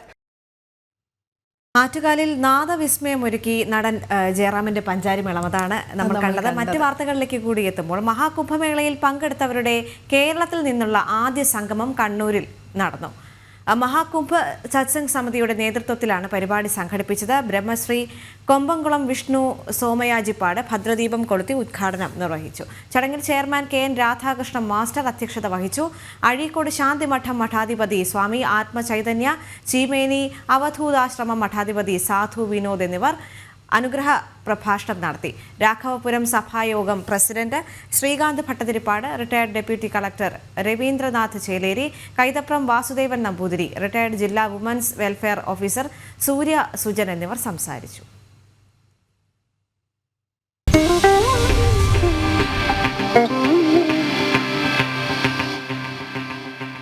തിരികെ വാർത്തകളിലേക്ക്. കോഴിക്കോട് താമരശ്ശേരിയിൽ ലഹരിപ്പൊതി വിഴുങ്ങി മരിച്ച മൈക്കാവ് സ്വദേശി ഷാനിദിന്റെ പിന്നിൽ വൻ മയക്കുമരുന്ന് ശൃംഖല എന്ന സൂചന. ഷാനിദിന്റെ സുഹൃത്തുക്കളെയും മൊബൈൽ ഫോൺ കേന്ദ്രീകരിച്ചും അന്വേഷണം ഊർജിതമാക്കി പോലീസ്. അതേസമയം ഷാനിദ് വിഴുങ്ങിയ 3ാമത്തെ പൊതിയിൽ എന്താണെന്നറിയാൻ പോസ്റ്റ്മോർട്ടം റിപ്പോർട്ട് പുറത്തുവരണം. അനഘ ഹർഷൻ ചേരുന്നു. അനഘ, ഈ ലഹരിപ്പൊതി വിഴുങ്ങി മരണം സംഭവിച്ച ഷാനിദിന് പിന്നിൽ വലിയൊരു ലഹരി സംഘം തന്നെ ഉണ്ട് എന്നാണ് അറിയാൻ കഴിയുന്നത്. ഒരു പക്ഷേ ആ മരണത്തോടുകൂടി ആ കണ്ണികളിലേക്ക് എത്താനുള്ള സാധ്യത കൂടി മറയുകയാണോ? എന്തായാലും പോലീസ് അന്വേഷണം ഏത് രീതിയിലാണ് പുരോഗമിക്കുന്നത്?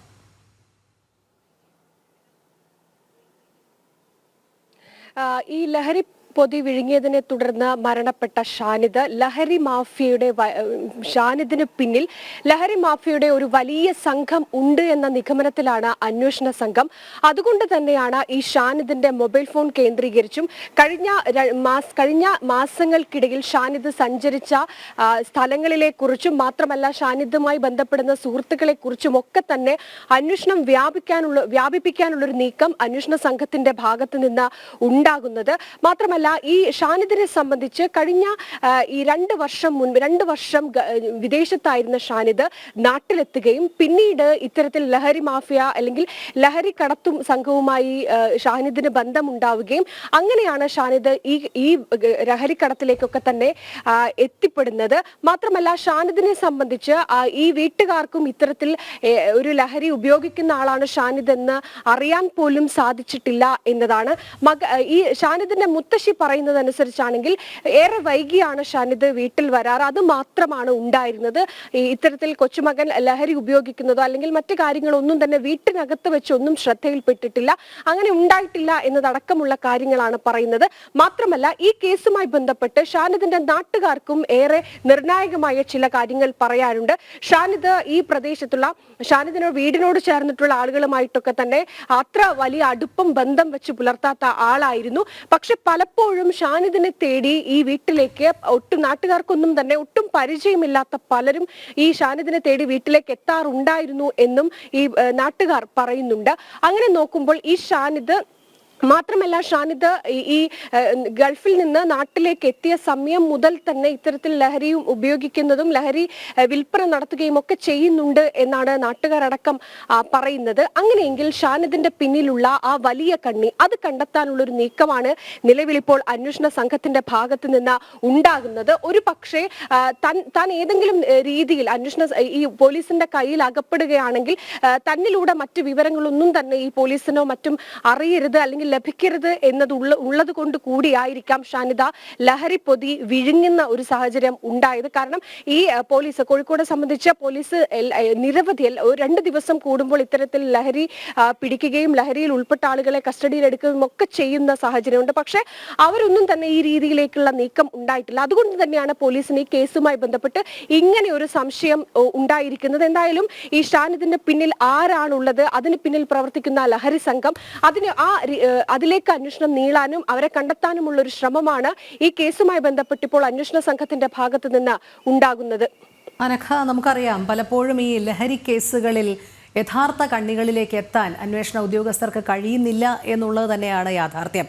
കാരണം പലപ്പോഴും അന്വേഷണത്തിനിടയിൽ തന്നെ അത് മുറിഞ്ഞു പോകുന്നൊരു സാഹചര്യം. ഇപ്പോൾ ഷാനിദിൻ്റെ കാര്യത്തിലും അങ്ങനെയാണ്. ഷാനിദ് ഒരു വലിയ ലഹരി മാഫിയയുടെ ഏറ്റവും അറ്റത്തുള്ളൊരു കണ്ണി മാത്രമാണ്. ഒരുപക്ഷെ അയാൾക്ക് നല്ല ബോധ്യമുണ്ടായിരിക്കണം പോലീസിൻ്റെ പിടിയിലായാൽ ചോദ്യം ചെയ്യലിലൂടെ ഈ ലഹരി മാഫിയയിലേക്ക് തന്നെ പോലീസ് എത്തുമെന്ന്. അതുകൊണ്ടാണ് അവസാനത്തെ തെളിവ് നശിപ്പിക്കൽ എന്നുള്ള ശ്രമം എന്നതിൻ്റെ ഭാഗമായി ഈ ലഹരി പൊതി അടങ്ങിയത് വിഴുങ്ങാനിടയായ സാഹചര്യം. അത് നിർഭാഗ്യവശാൽ വയറിനുള്ളിൽ ചെന്ന് കവർ പൊട്ടി മരണം സംഭവിക്കുകയായിരുന്നു. പക്ഷേ ഇനിയിപ്പോൾ പോലീസിൻ്റെ തുടരന്വേഷണമാണ് ഏറെ പ്രാധാന്യം അർഹിക്കുന്നത്. അതുകൊണ്ട് തന്നെ എത്രയും പെട്ടെന്ന് ഈ ഷാനിദിൻ്റെ പിന്നിൽ ആരൊക്കെ എന്നുള്ളതിലേക്ക് എത്തേണ്ടിയിരിക്കുന്നു. അത് ഈ മൊബൈൽ ഫോൺ കേന്ദ്രീകരിച്ചുള്ള അന്വേഷണം മാത്രമാണ് ഇപ്പോൾ നിലവിൽ പോലീസിനെ സംബന്ധിച്ചിടത്തുള്ളത്. കാരണം പ്രദേശവാസികൾക്കൊന്നും തന്നെ ഷാനിദിനെ കുറിച്ച് വലിയ അറിവൊന്നുമില്ല. അതുകൊണ്ട് ഈ അന്വേഷണം ഏത് രീതിയിൽ പുരോഗമിക്കാനാണ് അല്ലെങ്കിൽ ഏത് രീതിയിലുള്ള പുരോഗതിക്കാണ് പോലീസ് ഉദ്ദേശം വയ്ക്കുന്നത്?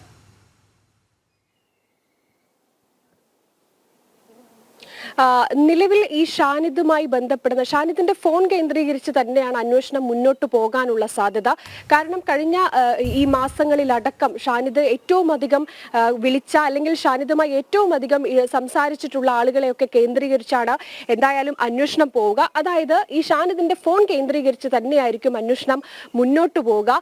മാത്രമല്ല ഷാനിദിന് പിന്നിൽ മറ്റ് വലിയൊരു സംഘം ഉണ്ട് എന്ന സൂചന അന്വേഷണ സംഘത്തിന് ലഭിച്ചിട്ടുണ്ട്.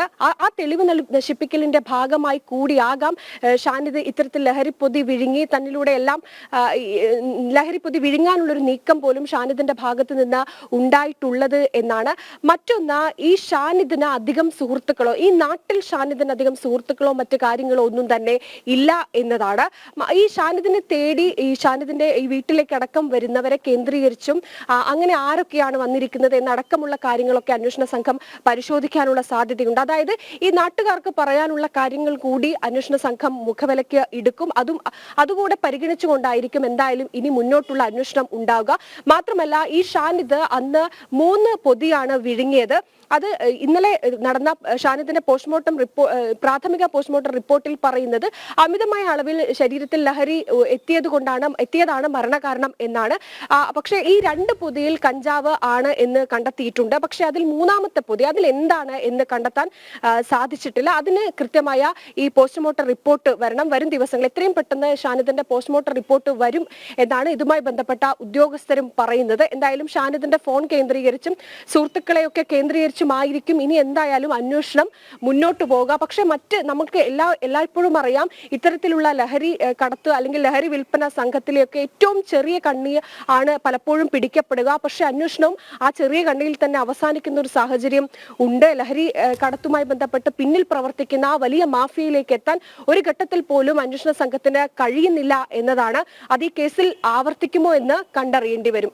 ശരി അനഘ, എന്തായാലും ലഹരിപ്പൊതി വിഴുങ്ങി മരണപ്പെട്ട ഷാനിദിന് പിന്നിൽ ഒരു വലിയ ലഹരി മാഫിയ ശൃംഖല തന്നെയുണ്ട് എന്നാണ് പോലീസിന്റെ അനുമാനം. അതനുസരിച്ചുള്ള അന്വേഷണമാണ് ഇപ്പോൾ നിലവിൽ പുരോഗമിക്കുന്നത്. അനഘ ഹർഷനാണ് വിവരങ്ങൾ നൽകിയത്. സംസ്ഥാനത്ത് ഏറ്റവും കൂടുതൽ ലഹരി ഉപയോഗവും വിൽപ്പനയും എല്ലാം നടക്കുന്നു എന്ന ആക്ഷേപം ഉയർന്നത് കൊച്ചിയിലാണ്. കൊച്ചിയിലേക്ക് പോകേണ്ടതുണ്ട്. പോലീസ് എക്സൈസ് പരിശോധനകൾ ശക്തമായതോടെ ഉൾവലിഞ്ഞ് കൊച്ചിയിലെ ലഹരി മാഫിയ സംഘങ്ങൾ കൂടുതൽ മയക്കുമരുന്ന് കേസുകൾ റിപ്പോർട്ട് ചെയ്ത സ്ഥലങ്ങളെ പ്രത്യേക ഹോട്ട്സ്പോട്ടുകളാക്കി പോലീസ് നിരീക്ഷണം ശക്തമാക്കിയിരുന്നു. നേരത്തെ അടയാളപ്പെടുത്തിയ കൊച്ചി നഗരത്തിലെ 27 ഹോട്ട്സ്പോട്ടുകൾക്കൊപ്പം കൂടുതൽ സ്ഥലങ്ങൾ ഹോട്ട്സ്പോട്ടുകളാക്കിയിട്ടുണ്ട്. MDMAയും ഹാഷിഷ് ഓയിലുമാണ് കൂടുതൽ പിടികൂടുന്നത്. രേഷ്മ ബാബു ചേരുന്നുണ്ട്. രേഷ്മ, നമുക്കറിയാം നൈറ്റ് ലൈഫ് ഏറ്റവും കൂടുതൽ സജീവമായ ഒരു ഇടം കൂടിയാണ് കൊച്ചി എന്ന് പറയുന്നത്. പക്ഷേ ഇവിടെ ലഹരി പാർട്ടികൾ കൂടി നടക്കുന്നുണ്ട് എന്ന ചില വിവരങ്ങളുടെ അടിസ്ഥാനത്തിലും പോലീസ് പലയിടത്തും പരിശോധനകൾ നടത്തി വരികയാണെന്ന് മനസ്സിലാക്കാൻ സാധിക്കുന്നുണ്ട്. ഇത്തരം പാർട്ടികൾ തടയാനും കൂടി പോലീസിന്റെ ഭാഗത്തു നിന്ന് കൃത്യമായ നടപടികൾ ഇപ്പോൾ സ്വീകരിച്ചു വരുന്നുണ്ടോ? അതേ ദേവിക, അതായത് ഹബ്ബുകൾ കേന്ദ്രീകരിച്ചുള്ള ആ ഒരു പരിശോധനയിലേക്കാണ് പോലീസ് കടന്നത്. കഴിഞ്ഞ രാത്രിയിലും, അതായത് ശനിയാഴ്ചകളിൽ രാത്രികാലങ്ങളിൽ പോലീസിന്റെ കോമ്പിംഗ് ഓപ്പറേഷൻ ഉണ്ട്. അതായത് പോലീസ് സംഘവും അതോടൊപ്പം തന്നെ ഡാൻസ് ഓഫ് സംഘവും നേതൃത്വത്തിലായിരിക്കും പരിശോധന നടത്തുക. പ്രത്യേകിച്ച് ഈ ഹോട്ട്സ്പോട്ടുകൾ എന്ന് പറയുന്നത് നേരത്തെ മയക്കുമരുന്ന് കേസുകൾ കൂടുതലായിട്ട് രജിസ്റ്റർ ചെയ്യപ്പെട്ട ഇടങ്ങളാണ്. അങ്ങനെ നോക്കിക്കഴിയുമ്പോൾ 27 ഹോട്ട്സ്പോട്ട് ഇടങ്ങളാണ് കൊച്ചിയിൽ നഗരത്തിലെമ്പാടുമുള്ളത്. ഇത് കൂടാതെ തന്നെ കൂടുതൽ ഹോട്ട്സ്പോട്ടുകൾ കേന്ദ്രീകരിച്ചുള്ള ഒരു നിരീക്ഷണമാണ് ഇപ്പോൾ നിലവിൽ പോലീസ് സംഘം ശക്തമാക്കിയിരിക്കുന്നത്. അതോടൊപ്പം തന്നെ നൈറ്റ് പാർട്ടികൾ നടക്കുന്ന ഇടങ്ങൾ, ഹോട്ടലുകൾ, ഇവയൊക്കെ കേന്ദ്രീകരിച്ചുകൊണ്ടുള്ള പരിശോധനകളും റെയ്ഡുകളും ശക്തമാക്കുകയും ചെയ്യുന്നുണ്ട്. കഴിഞ്ഞ ദിവസം തന്നെ ശനിയാഴ്ച രാത്രി നടത്തിയ പരിശോധനയിൽ 300-ലധികം പേരാണ് പിടിയിലായിട്ടുള്ളത്. അതിൽ തന്നെ 193 കേസുകളും രജിസ്റ്റർ ചെയ്യപ്പെട്ടിട്ടുള്ളത് മദ്യപിച്ച് വാഹനം ഓടിച്ചു എന്നതിന്റെ അടിസ്ഥാനത്തിലാണ്. അതോടൊപ്പം തന്നെ ഈ പൊതു ഇടത്തിൽ മദ്യപാനം അതും കൂടുതലായിട്ട് കൊച്ചിയിൽ കണ്ടുവരുന്നുണ്ട്. നിലവിൽ 27 കേസുകളാണ് അത്തരത്തിൽ രജിസ്റ്റർ ചെയ്യപ്പെട്ടിട്ടുള്ളത്. അതുകൂടാതെ തന്നെ ലഹരി വിൽപ്പന, ലഹരി ഉപയോഗം ഇതടക്കമുള്ള കാര്യങ്ങളിൽ 33ഓളം കേസുകളും രജിസ്റ്റർ ചെയ്യപ്പെടുകയും ചെയ്തിട്ടുണ്ട്. ഈ ലഹരി വിൽപ്പന നടത്തുന്ന സംഘങ്ങളെ കേന്ദ്രീകരിച്ചുകൊണ്ടുള്ള ഒരു അന്വേഷണത്തിലേക്ക് പോലീസ് കടക്കുകയും ചെയ്തിട്ടുണ്ട്. അതായത് നേരത്തെ തന്നെ മയക്കുമരുന്ന് കേസുകളിൽ പിടികൂടപ്പെട്ട സംഘാംഗങ്ങൾ, ഇവരെ കേന്ദ്രീകരിച്ച് നിരീക്ഷണം ശക്തമാക്കിക്കൊണ്ടാണ് ഈ ലഹരി വിൽപ്പന തടയുക എന്നുള്ള ഒരു ലക്ഷ്യത്തിലേക്ക് പോലീസ് എത്തുന്നത്. അതോടൊപ്പം തന്നെ വലിയ രീതിയിൽ ഈ റോഡുകൾ കേന്ദ്രീകരിച്ച്, അതായത് സംശയാസ്പദമായിട്ടുള്ള രീതിയിൽ വാഹനങ്ങൾ കണ്ടെത്തിക്കഴിഞ്ഞാൽ, വ്യക്തികളെ കണ്ടെത്തിക്കഴിഞ്ഞാൽ ഇവിടങ്ങളിൽ കൂടുതൽ കർക്കശമായിട്ടുള്ള പരിശോധനകൾ നടത്തുക, ഇതടക്കമുള്ള കാര്യങ്ങളാണ് നിലവിൽ പോലീസ് ചെയ്തുകൊണ്ടിരിക്കുന്നത്. അതോടൊപ്പം തന്നെ ഈ കൂടുതലായിട്ട് മട്ടാഞ്ചേരി ഭാഗങ്ങളിലാണ് ലഹരി വസ്തുക്കൾ പിടികൂടിക്കൊണ്ടിരിക്കുന്നത്. അവിടങ്ങളിൽ കൂടുതൽ സംഘത്തെ നിയോഗിച്ചുകൊണ്ട്, അതായത് പോലീസ് പെട്രോളിംഗ് അടക്കം കർശനമാക്കിക്കൊണ്ടുള്ള പരിശോധനയിലേക്ക് പോലീസ് പോവുകയും ചെയ്തിട്ടുണ്ട്. എന്തായാലും കൂടുതലായിട്ട് കഴിഞ്ഞ ദിവസം തന്നെ ശനിയാഴ്ച രാത്രി നടത്തിയ പരിശോധനയിൽ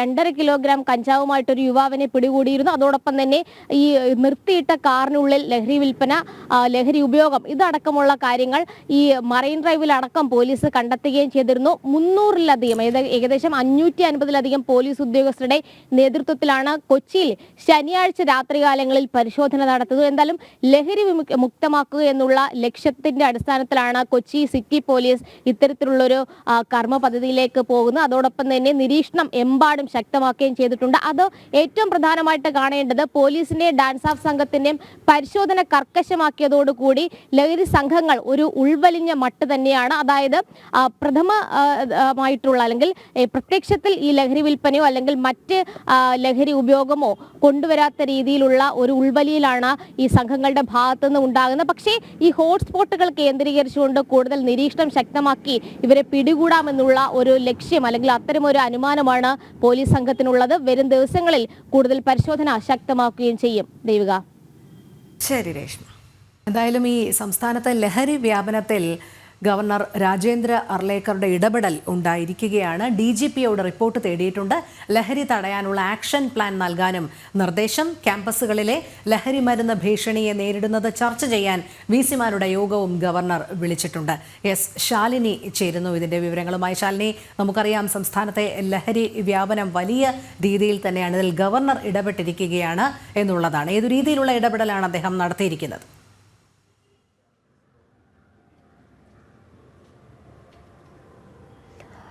രോഹിണി സൂചിപ്പിച്ചതുപോലെ സംസ്ഥാന വ്യാപകമായി ലഹരി പിടിമുറുക്കുകയാണ്. അത് കോളേജുകൾ ഒപ്പം തന്നെ സ്കൂൾ കുട്ടികൾ അടക്കമുള്ളവർ കേന്ദ്രീകരിച്ച് വ്യാപനവും വിപണനവും നടക്കുന്നു. സംസ്ഥാന വ്യാപകമായി ഇപ്പോൾ കൊച്ചിയിലടക്കം നടത്തിയ മിന്നൽ പരിശോധനയിൽ പ്രതിദിനം രാത്രികളിൽ നടത്തിയ പരിശോധനയിലടക്കം 300-ലധികം വരുന്ന ആളുകളെ പ്രതിദിനം പിടിക്കുന്ന അല്ലെങ്കിൽ പിടികൂടുന്ന ഒരു സാഹചര്യത്തിലേക്ക് പോലീസും എക്സൈസും എത്തുന്നു. ഈ സാഹചര്യത്തിലാണ് നിർണായക ഇടപെടൽ രാജ്ഭവന്റെ ഭാഗത്തു നിന്ന് വരുന്നത്.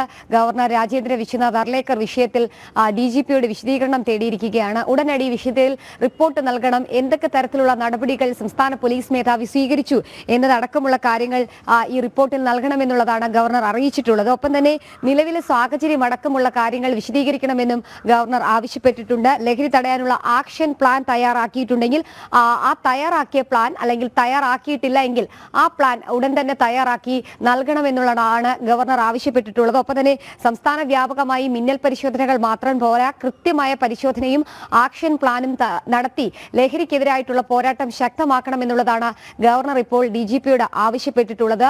മുഖ്യമന്ത്രി അടക്കമുള്ളവരുമായി വിഷയത്തിൽ കൂടിക്കാഴ്ച നടത്താൻ ഒരുങ്ങുകയാണ് ഗവർണർ എന്നുള്ളതാണ് ഏറ്റവും ശ്രദ്ധേയമായിട്ടുള്ള കാര്യം. ഇന്ന് തന്നെ ഈ റിപ്പോർട്ട് DGP നൽകാനുള്ള സാധ്യതയും സാഹചര്യങ്ങളുമാണ് തെളിയുന്നത്. കാരണം അടിയന്തരമായി തന്നെ റിപ്പോർട്ട് നൽകണം. ഈ റിപ്പോർട്ട് നൽകുന്നതിന് മുൻപ് തന്നെ DGP മുഖ്യമന്ത്രിയുമായി കൂടിക്കാഴ്ച നടത്തുന്നുണ്ട്. അതിനുശേഷമായിരിക്കും മുഖ്യമന്ത്രിയുമായി സംസാരിച്ചിട്ട് അതിന് ശേഷമായിരിക്കും ഈ റിപ്പോർട്ട് ഗവർണർക്ക് നൽകുക. അതിനു മുൻപ് തന്നെ ഗവർണറും മുഖ്യമന്ത്രിയും തമ്മിലുള്ള കൂടിക്കാഴ്ചയും നടക്കുന്നുണ്ട്. കൂടാതെയാണ് ഇന്ന് സംസ്ഥാന വ്യാപകമായിട്ടുള്ള എല്ലാ സർവകലാശാലകളെയും VC-മാരെ രാജ്ഭവനിലേക്ക് ഗവർണർ വിളിപ്പിച്ചിട്ടുള്ളത്. ഉച്ചയ്ക്ക് 2:30 ഈ സംസ്ഥാന വ്യാപകമായി വിദ്യാർത്ഥികൾക്കിടയിലും പ്രത്യേകിച്ച് കോളേജ് ക്യാമ്പസുകൾ കേന്ദ്രീകരിച്ച് ഈ ഒരു ലഹരി ഉപയോഗവും അതിന്റെ വ്യാപനവും വർദ്ധിക്കുന്ന സാഹചര്യം വിലയിരുത്താൻ ഗവർണർ VC-മാരെ വിളിപ്പിച്ചിട്ടുള്ളത്.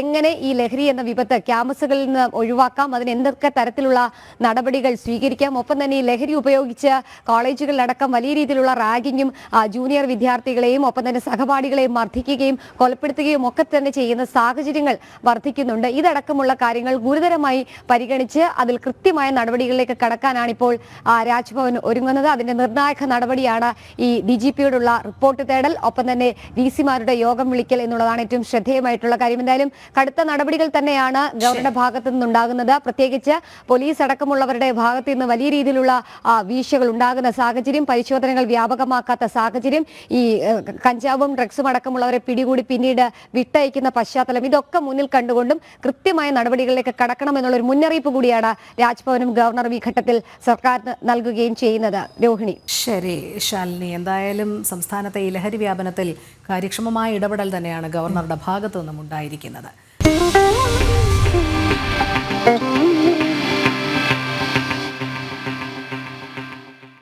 വീണ്ടും വാർത്തകളിലേക്ക് എത്തുമ്പോൾ രോഹിണി, നമുക്കറിയാം കേരളത്തിൻ്റെ സാമ്പത്തിക അച്ചടക്കം അതെവിടെ പോയി, നഷ്ടപ്പെട്ടു പോയി എന്ന് ഈ ഒരു ഘട്ടത്തിൽ നമുക്ക് പറയേണ്ടി വരും. കാരണം സംസ്ഥാന സർക്കാരിൻ്റെ ഭാഗത്ത് നിന്ന് അനാവശ്യ ധൂർത്തും അല്ലെങ്കിൽ അതുമായി ബന്ധപ്പെട്ടുള്ള കടമെടുപ്പും എല്ലാം നിലനിൽക്കുമ്പോഴും ഒരു വശത്ത് കേന്ദ്രത്തെ പഴിചാരുന്നൊരു സാഹചര്യവും എല്ലാം ഉണ്ട്. പക്ഷേ ഇത് ജനങ്ങളിലേക്ക് ഈ ഒരു സമ്മർദ്ദം കൊണ്ടുവരാനായി സർക്കാർ ശ്രമിക്കുന്നു എന്നതിൻ്റെ ഏറ്റവും പുതിയ ഉദാഹരണമാണ്. സാമ്പത്തിക പ്രതിസന്ധിയുടെ ഭാരം ജനങ്ങളുടെ മുകളിൽ അടിച്ചേൽപ്പിക്കാൻ ശ്രമിക്കുകയാണ് സംസ്ഥാന സർക്കാർ. എതിർപ്പുകൾ മറികടന്ന് കൂടുതൽ മേഖലകളിൽ നിരക്ക് വർധനവ് ഏർപ്പെടുത്താനാണ് ആലോചന.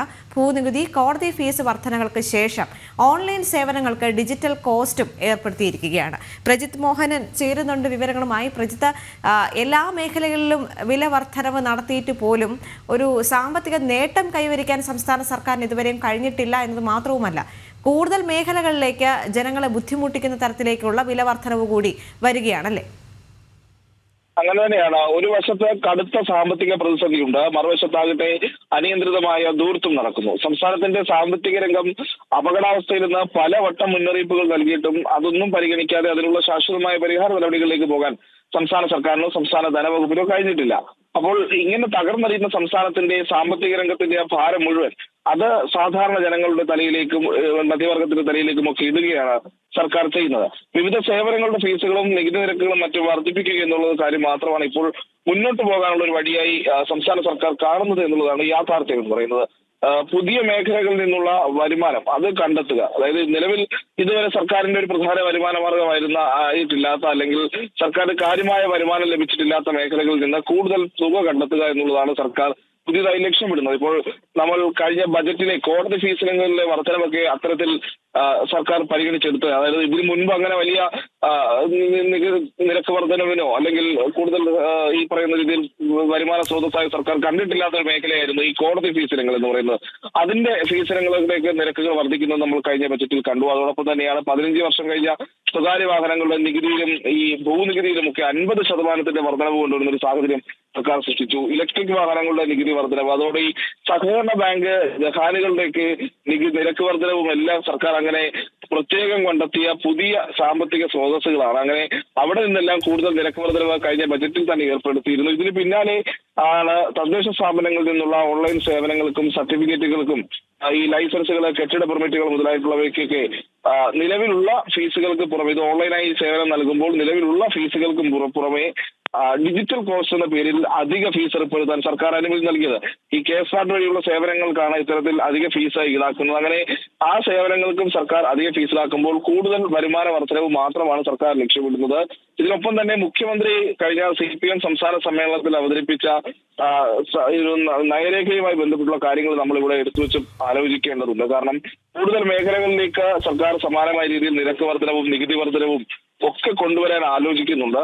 ഈ വരുമാനത്തിനനുസരിച്ച് ജനങ്ങളെ പ്രത്യേക വിഭാഗങ്ങളാക്കി ഫീസും സെസ്സും ഒക്കെ ഈടാക്കാനായിരുന്നു മുഖ്യമന്ത്രി സംസ്ഥാന സമ്മേളനത്തിൽ അവതരിപ്പിച്ച നയരേഖയിൽ മുന്നോട്ട് വെച്ച ഒരു ശുപാർശ എന്നുള്ളത്. അതായത് അടിസ്ഥാനപരമായി ജനത്തെ പിഴിയുക എന്നുള്ളതാണ് ഇതിലൂടെയും മുഖ്യമന്ത്രിയും സർക്കാരും ഒക്കെ ലക്ഷ്യമിടുന്നതെന്ന് നമുക്ക് എടുത്തു പറയാം. അത് ഏറ്റവും ശ്രദ്ധേയമായ കാര്യം, കഴിഞ്ഞ ബജറ്റിൽ കേന്ദ്ര സർക്കാർ പ്രഖ്യാപിച്ച ഈ ആദായ നികുതി മേഖലയിൽ ഉണ്ടായിട്ടുള്ള ഇളവുകളുണ്ട്. അതിലുണ്ടാകുന്ന നേട്ടമടക്കം ആ നേട്ടം ലഭിക്കേണ്ടതിന് ലക്ഷക്കണക്കിന് വരുന്ന ജനങ്ങൾക്ക് അല്ലെങ്കിൽ സർക്കാർ ഉദ്യോഗസ്ഥർക്ക്, മറ്റ് ഇടത്തരക്കാർക്ക്, അങ്ങനെയുള്ള ആളുകൾക്കൊക്കെ വലിയ സാമ്പത്തിക പ്രതിസന്ധി ഉണ്ടാക്കുന്ന ഒരു തീരുമാനത്തിലേക്ക് സർക്കാർ പോവുകയാണ് എന്നുള്ളതാണ്. അപ്പോൾ കേന്ദ്രം നൽകിയുള്ള ആനുകൂല്യം, കേന്ദ്രം നൽകിയ ഇളവ് അത് പൂർണ്ണമായും ഇല്ലാതാക്കുക എന്ന രീതിയിലൂടെ സംസ്ഥാന സർക്കാരിന്റെ ഈ പുതിയ നയം വഴിവെക്കുന്ന ഒരു സാഹചര്യം ഉണ്ടാകും. മറ്റൊരു വാർത്തയിലേക്ക് പോവുകയാണ്. കനത്ത ചൂടിൽ കോഴിക്കോട് ജില്ലയിൽ പനി അടക്കമുള്ള രോഗങ്ങൾ വ്യാപിക്കുന്നു. ചിക്കൻ ബോക്സ്, മഞ്ഞപ്പിത്തം എന്നിവ ബാധിച്ച് ദിവസവും നിരവധി പേരാണ് ചികിത്സ തേടിയെത്തുന്നത്. കഴിഞ്ഞ ദിവസം മഞ്ഞപ്പിത്തം ബാധിച്ച് യുവാവ് മരിച്ചിരുന്നു. അനഘ ഹർഷൻ ചേരുന്നു. അനഘ, കോഴിക്കോട് വലിയ രീതിയിലുള്ള ഈ വേനൽക്കാല രോഗങ്ങൾ പടർന്നു പിടിക്കുന്നുവെന്നാണ് അറിയാൻ കഴിയുന്നത്. കൂടുതൽ വിശദാംശങ്ങൾ. ഈ കോഴിക്കോട് വേനൽക്കാല രോഗങ്ങൾ പടർന്നു പിടിക്കുന്ന ഒരു സാഹചര്യമാണ് ഇപ്പോഴുള്ളത്. ഈ മാർച്ച് 1 മുതൽ ഇന്ന് 10 ആ ദിവസത്തിനുള്ളിൽ തന്നെ ജില്ലയിൽ 29 പേർക്കാണ് മഞ്ഞപ്പിത്തം സ്ഥിരീകരിച്ചിരിക്കുന്നത്. ഇതുമായി ബന്ധപ്പെട്ട് കോഴിക്കോട് മെഡിക്കൽ കോളേജിൽ അടക്കം ആളുകൾ ചികിത്സ തേടിയിട്ടുണ്ട്. മാത്രമല്ല കഴിഞ്ഞ മാസം 164 പേർക്കാണ് ഇത്തരത്തിൽ മഞ്ഞപ്പിത്തം സ്ഥിരീകരിച്ചത്. അതിൽ പലരും ഇപ്പോഴും ചികിത്സയിൽ തുടരുകയാണ്. ഈ മഞ്ഞപ്പിത്തം ഒരു ഭീതി തന്നെ ഈ ജില്ലയിൽ ഉണ്ട് എന്ന് പറയാതിരിക്കാൻ കഴിയില്ല. ദിവസേന ഓരോരുത്തർക്കും ഇത്തരത്തിൽ മഞ്ഞപ്പിത്തം സ്ഥിരീകരിക്കുന്ന ഒരു സാഹചര്യം കൂടിയുണ്ട്. മാത്രമല്ല ഈ കഴിഞ്ഞ ദിവസം മഞ്ഞപ്പിത്തം ബാധിച്ച് ഒരു യുവാവ് മരണപ്പെടുന്ന ഒരു സാഹചര്യം കൂടി ഉണ്ട്. ഈ മഞ്ഞപ്പിത്തം മാത്രമല്ല, ചിക്കൻ ബോക്സ് അടക്കമുള്ള മറ്റ് രോഗങ്ങളും ജില്ലയിൽ പടർന്നു പിടിക്കുന്ന ഒരു സാഹചര്യം ഇപ്പോഴും ഉണ്ട്. ഇതുമായി ബന്ധപ്പെട്ട് ആരോഗ്യ പ്രവർത്തകർ പ്രതിരോധ പ്രവർത്തനങ്ങൾ നടത്തുന്നുണ്ട്. കൃത്യമായി തന്നെ ഈ പ്രദേശത്ത് ഈ വൃത്തിയാക്കുന്നതടക്കമുള്ള കാര്യങ്ങൾ, മരുന്നടിക്കുന്നതടക്കമുള്ള കാര്യങ്ങളൊക്കെ തന്നെ ആരോഗ്യ പ്രവർത്തകരുടെ ഭാഗത്ത് നിന്ന് ഉണ്ട്. പക്ഷെ അപ്പോഴും ഇത്തരത്തിൽ പ്രതിരോധ പ്രവർത്തനങ്ങൾ നടത്താനുള്ള ഒരു ഫണ്ടിന്റെ അഭാവം അനുഭവപ്പെടുന്നുണ്ട് എന്നാണ് ഈ ആരോഗ്യ പ്രവർത്തകർ പറയുന്നത്. സർക്കാരിൽ നിന്ന് കൃത്യമായി പ്രതിരോധ പ്രവർത്തനങ്ങൾ നടത്താനുള്ള ഒരു ഫണ്ട് ലഭിക്കുന്നതിനുള്ള ഒരു കാലതാമസം ഉണ്ട്. അത് പ്രതിരോധ പ്രവർത്തനങ്ങളെ ബാധിക്കും എന്നതടക്കമുള്ള കാര്യങ്ങളാണ് ഈ ആരോഗ്യ പ്രവർത്തകർ പറയുന്നത്.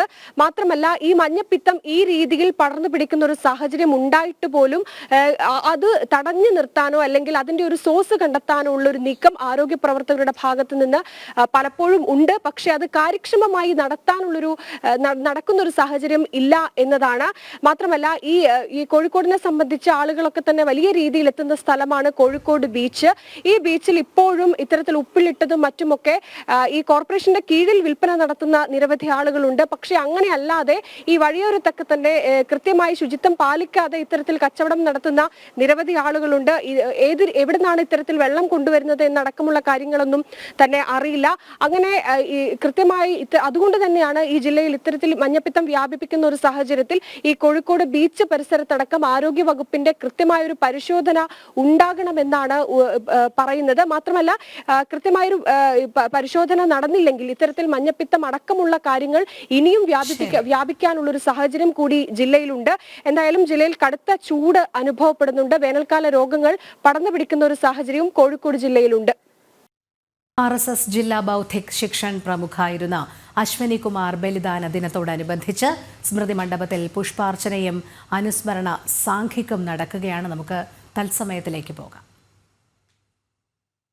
കേവലം വർഷത്തെ ഹ്രസ്വ ജീവിതത്തിനിടയിൽ അദ്ദേഹം നടത്തിയ സംഘടനാ പ്രവർത്തനവും സാമൂഹ്യ പ്രവർത്തനവും അത്ഭുതകരമായിരുന്നു. അദ്ദേഹം ഉയർത്തിപ്പിടിച്ച ആശയത്തെ മുറുകെ പിടിച്ചുകൊണ്ട് അദ്ദേഹത്തിൻ്റെ ദീപ്തമായ സ്മരണകൾക്ക് മുന്നിൽ നമുക്ക് ആദരാഞ്ജലികൾ അർപ്പിക്കാം, പുഷ്പം അർപ്പിക്കാം.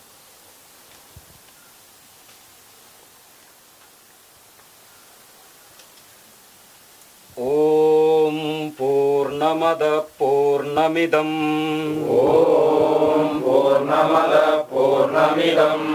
പൂർണ്ണാത് പൂർണ്ണമുദച്യതേ പൂർണ്ണസ്യ പൂർണ്ണമാതായ പൂർണ്ണമേവാവശിഷ്യതേ ഓം ശാന്തി ശാന്തി ശാന്തി.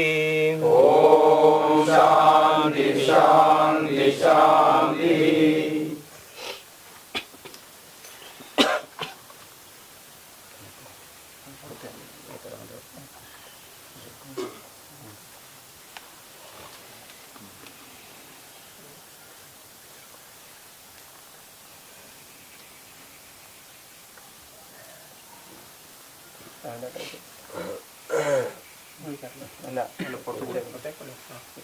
ഹരേ രാമ ഹരേ രാമ രാമ രാമ ഹരേ ഹരേ ഹരേ രാമ ഹരേ രാമ രാമ രാമ ഹരേ ഹരേ ഹരേ കൃഷ്ണ കൃഷ്ണ കൃഷ്ണ ഹരേ ഹരേ ഹരേ കൃഷ്ണ കൃഷ്ണ കൃഷ്ണ ഹരേ ഹരേ ഹരേ രാമ രാമ രാമ ഹരേ ഹരേ ഹരേ രാമ രാമ രാമ ഹരേ ഹരേ ഹരേ കൃഷ്ണ കൃഷ്ണ കൃഷ്ണ ഹരേ ഹരേ ഹരേ കൃഷ്ണ കൃഷ്ണ കൃഷ്ണ ഹരേ ഹരേ ഹരേ രാമ രാമ രാമ ഹരേ ഹരേ ഹരേ രാമ രാമ രാമ ഹരേ ഹരേ കൃഷ്ണ കൃഷ്ണ കൃഷ്ണ ഹരേ ഹരേ ഹരേ കൃഷ്ണ കൃഷ്ണ കൃഷ്ണ ഹരേ ഹരേ ഹരേ രാമ രാമ രാമ ഹരേ ഹരേ ഹരേ രാമ രാമ രാമ ഹരേ ഹരേ ഹരേ കൃഷ്ണ കൃഷ്ണ കൃഷ്ണ ഹരേ ഹരേ ഹരേ കൃഷ്ണ കൃഷ്ണ കൃഷ്ണ ഹരേ ഹരേ ഹരേ രാമ രാമ രാമ ഹരേ ഹരേ ഹരേ രാമ രാമ രാമ ഹരേ ഹരേ ഹരേ കൃഷ്ണ കൃഷ്ണ കൃഷ്ണ ഹരേ ഹരേ ഹരേ കൃഷ്ണ കൃഷ്ണ കൃഷ്ണ ഹരേ ഹരേ ഹരേ രാമ രാമ രാമ ഹരേ ഹരേ ഹരേ രാമ രാമ രാമ ഹരേ ഹരേ ഹരേ കൃഷ്ണ കൃഷ്ണ കൃഷ്ണ ഹരേ ഹരേ ഹരേ കൃഷ്ണ കൃഷ്ണ കൃഷ്ണ ഹരേ ഹരേ ഹരേ രാമ രാമ രാമ ഹരേ ഹരേ ഹരേ രാമ രാമ രാമ ഹരേ ഹരേ ഹരേ കൃഷ്ണ കൃഷ്ണ കൃഷ്ണ ഹരേ ഹരേ ഹരേ കൃഷ്ണ കൃഷ്ണ കൃഷ്ണ ഹരേ ഹരേ ഹരേ രാമ രാമ രാമ ഹരേ ഹരേ ഹരേ രാമ രാമ രാമ ഹരേ ഹരേ ഹരേ കൃഷ്ണ കൃഷ്ണ കൃഷ്ണ ഹരേ ഹരേ ഹരേ കൃഷ്ണ കൃഷ്ണ കൃഷ്ണ ഹരേ ഹരേ ഹരേ രാമ ഹരേ രാമ രാമ രാമ ഹരേ ഹരേ ഹരേ രാമ രാമ രാമ ഹരേ ഹരേ ഹരേ കൃഷ്ണ കൃഷ്ണ കൃഷ്ണ ഹരേ ഹരേ ഹരേ കൃഷ്ണ കൃഷ്ണ കൃഷ്ണ ഹരേ ഹരേ ഹരേ രാമ രാമ രാമ ഹരേ ഹരേ ഹരേ രാമ രാമ രാമ ഹരേ ഹരേ RSS ജില്ലാ ബൗദ്ധിക് ശിക്ഷൺ പ്രമുഖായിരുന്ന അശ്വനി കുമാർ ബലിദാന ദിനത്തോടനുബന്ധിച്ച് സ്മൃതി മണ്ഡപത്തിൽ പുഷ്പാർച്ചനയും അനുസ്മരണ സാംഘികം നടക്കുകയാണ്. തത്സമയ ദൃശ്യങ്ങളാണ് നമ്മൾ കാണുന്നത്. മിഥുൻ പിള്ള ചേരുന്നു. മിഥുൻ, പറയൂ. കൃഷ്ണ കൃഷ്ണ കൃഷ്ണ ഹരേ ഹരേ ഹരേ കൃഷ്ണ കൃഷ്ണ കൃഷ്ണ. മണ്ഡപത്തിൽ പുഷ്പാർച്ചന നടക്കുകയാണ്. പുഷ്പാർച്ചനയ്ക്ക് ശേഷം വീട്ടിൽ അനുസ്മരണ സാംഘികം നടക്കും. RSSന്റെ ഉത്തര കേരള പ്രാന്ത സംഘചാലകായ അഡ്വക്കേറ്റ് KK ബാലറാമാണ് ഈ അനുസ്മരണ സാംഘികയിൽ മുഖ്യ പ്രഭാഷണം നടത്തുക. ഒരു 20 വർഷം പിന്നിട്ടു. അശ്വനികുമാറിന്റെ ബലിദാന ദിനം 20 വർഷം പിന്നിട്ടു എന്ന് പറയുമ്പോൾ തന്നെ നമുക്കറിയാം RSSനെ സംബന്ധിച്ച് വളരെ പ്രധാനപ്പെട്ട ഒരു നേതാവായിരുന്നു. വളരെ ചെറുപ്പകാലത്തു തന്നെ തന്റെ സംഘാടന മികവ് കൊണ്ടും പ്രവർത്തന മികവ് കൊണ്ടും RSSന്റെ ജില്ലാ ബൗദ്ധിക പ്രമുഖ എന്ന ചുമതലയിലേക്ക്, പ്രധാന ചുമതലയിലേക്ക് അദ്ദേഹത്തിന് എത്താൻ കഴിഞ്ഞു എന്നുള്ളത് തന്നെ അദ്ദേഹത്തിന്റെ ഒരു പ്രവർത്തന മികവിന്റെ സാക്ഷ്യം തന്നെയാണ്. മാത്രമല്ല അദ്ദേഹത്തിന്റെ ഈ പുന്നാട് എന്ന് പറയുന്ന ഗ്രാമത്തെ ഒന്നാകെ ഗീതാ ഗ്രാമമാക്കുന്നതിൽ പ്രധാന പങ്കുവഹിച്ച ഒരാൾ കൂടിയായിരുന്നു. ഇത്തരത്തിൽ അദ്ദേഹം തന്റെ പ്രവർത്തികളിലൂടെ ഒരു നാടിന് പരിവർത്തനം വരുത്തുന്നു എന്ന് കണ്ട് വിരളി പൂണ്ട മതമൗലികവാദികളാണ് അദ്ദേഹത്തിനെ ആക്രമിച്ച് കൊലപ്പെടുത്തുന്ന ഒരു സാഹചര്യം ഉണ്ടായത്. കണ്ണൂരിൽ നിന്ന് അദ്ദേഹത്തിന്റെ നാട്ടിലേക്ക് വരുന്ന സമയത്താണ് ബസ് തടഞ്ഞു നിർത്തി NDF തീവ്രവാദികൾ അദ്ദേഹത്തെ ആക്രമിച്ച് കൊലപ്പെടുത്തുന്ന ഒരു സാഹചര്യം ഉണ്ടായത്. നമുക്കറിയാം ഏതാനും മാസങ്ങൾക്ക് മുമ്പാണ് അതിലെ കേസിലെ ഒരു പ്രതിക്ക് ജീവപര്യന്തം ശിക്ഷ വിധിക്കുന്ന ഒരു അവസ്ഥയുണ്ടായത്. അതിൽ ഈ ബാക്കിയുള്ള പ്രതികളെ കോടതി വെറുതെ വിട്ടിരുന്നു. എന്നാൽ അവർക്കും ശിക്ഷ ഉറപ്പാക്കാവുന്ന ലക്ഷ്യത്തോടു കൂടി തന്നെ സംഘടന മുന്നോട്ട് പോവുകയാണ്. ഉടൻ തന്നെ മേൽക്കോടതിയിൽ ഈ കേസുമായി ബന്ധപ്പെട്ട് അപ്പീൽ നൽകുമെന്നാണ് നമുക്ക് മനസ്സിലാക്കാൻ വേണ്ടി സാധിക്കുന്നത്. ഏതായാലും RSSനെ സംബന്ധിച്ച്, RSS പ്രവർത്തകരെ സംബന്ധിച്ച് വളരെയധികം വേദനയുണ്ടാക്കിയ ഒരു സംഭവമായിരുന്നു അശ്വനികുമാറിന്റെ വിയോഗം. അദ്ദേഹത്തെ മൗലികവാദികൾ വെട്ടിക്കൊലപ്പെടുത്തിയ സംഭവം. ഈ ഒരു സാഹചര്യത്തിൽ തന്നെയാണ് 20ാമത് ബലിദാന ദിനം ഇവിടെ ആചരിക്കുന്നത്. അല്പസമയത്തിനകം തന്നെ പുഷ്പാർച്ചന പൂർത്തിയായ അല്പസമയത്തിനകം തന്നെ വീട്ടുവളപ്പിൽ ഈ ഒരു അനുസ്മരണ സാംഘികം നടക്കും. രോഹിണി. ശരി മിഥുൻ.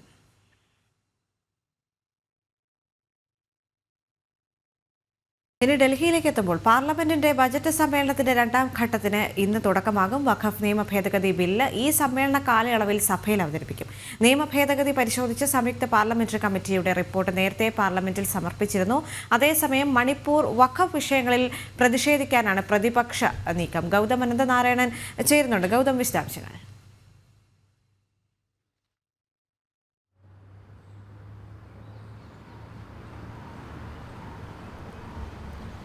ദേവിക, പാർലമെന്റിന്റെ ബജറ്റ് സമ്മേളനത്തിന്റെ 2ാം ഘട്ടമാണ് ഇന്നിപ്പോൾ ആരംഭിക്കുന്നത്. ഇന്ന് മുതൽ അടുത്ത മാസം 4-ാം തീയതി വരെയാണ് ഈ 2ാം ഘട്ടത്തിന്റെ സമ്മേളന കാലയളവ്. ഇന്നിപ്പോൾ രാവിലെ പ്രധാനമന്ത്രി നരേന്ദ്രമോദി മാധ്യമങ്ങളോട് അഭിസംബോധന ചെയ്ത് സംസാരിക്കും. ഈ ഒരു സമ്മേളനത്തിൻ്റെ പ്രത്യേകതകളെ പറ്റിയാകും അദ്ദേഹം വിരൽ ചൂണ്ടുക. അതിനുശേഷം 11 മണിക്ക് പാർലമെൻറ്റിൻ്റെ ഇരുസഭകളും സമ്മേളിക്കും.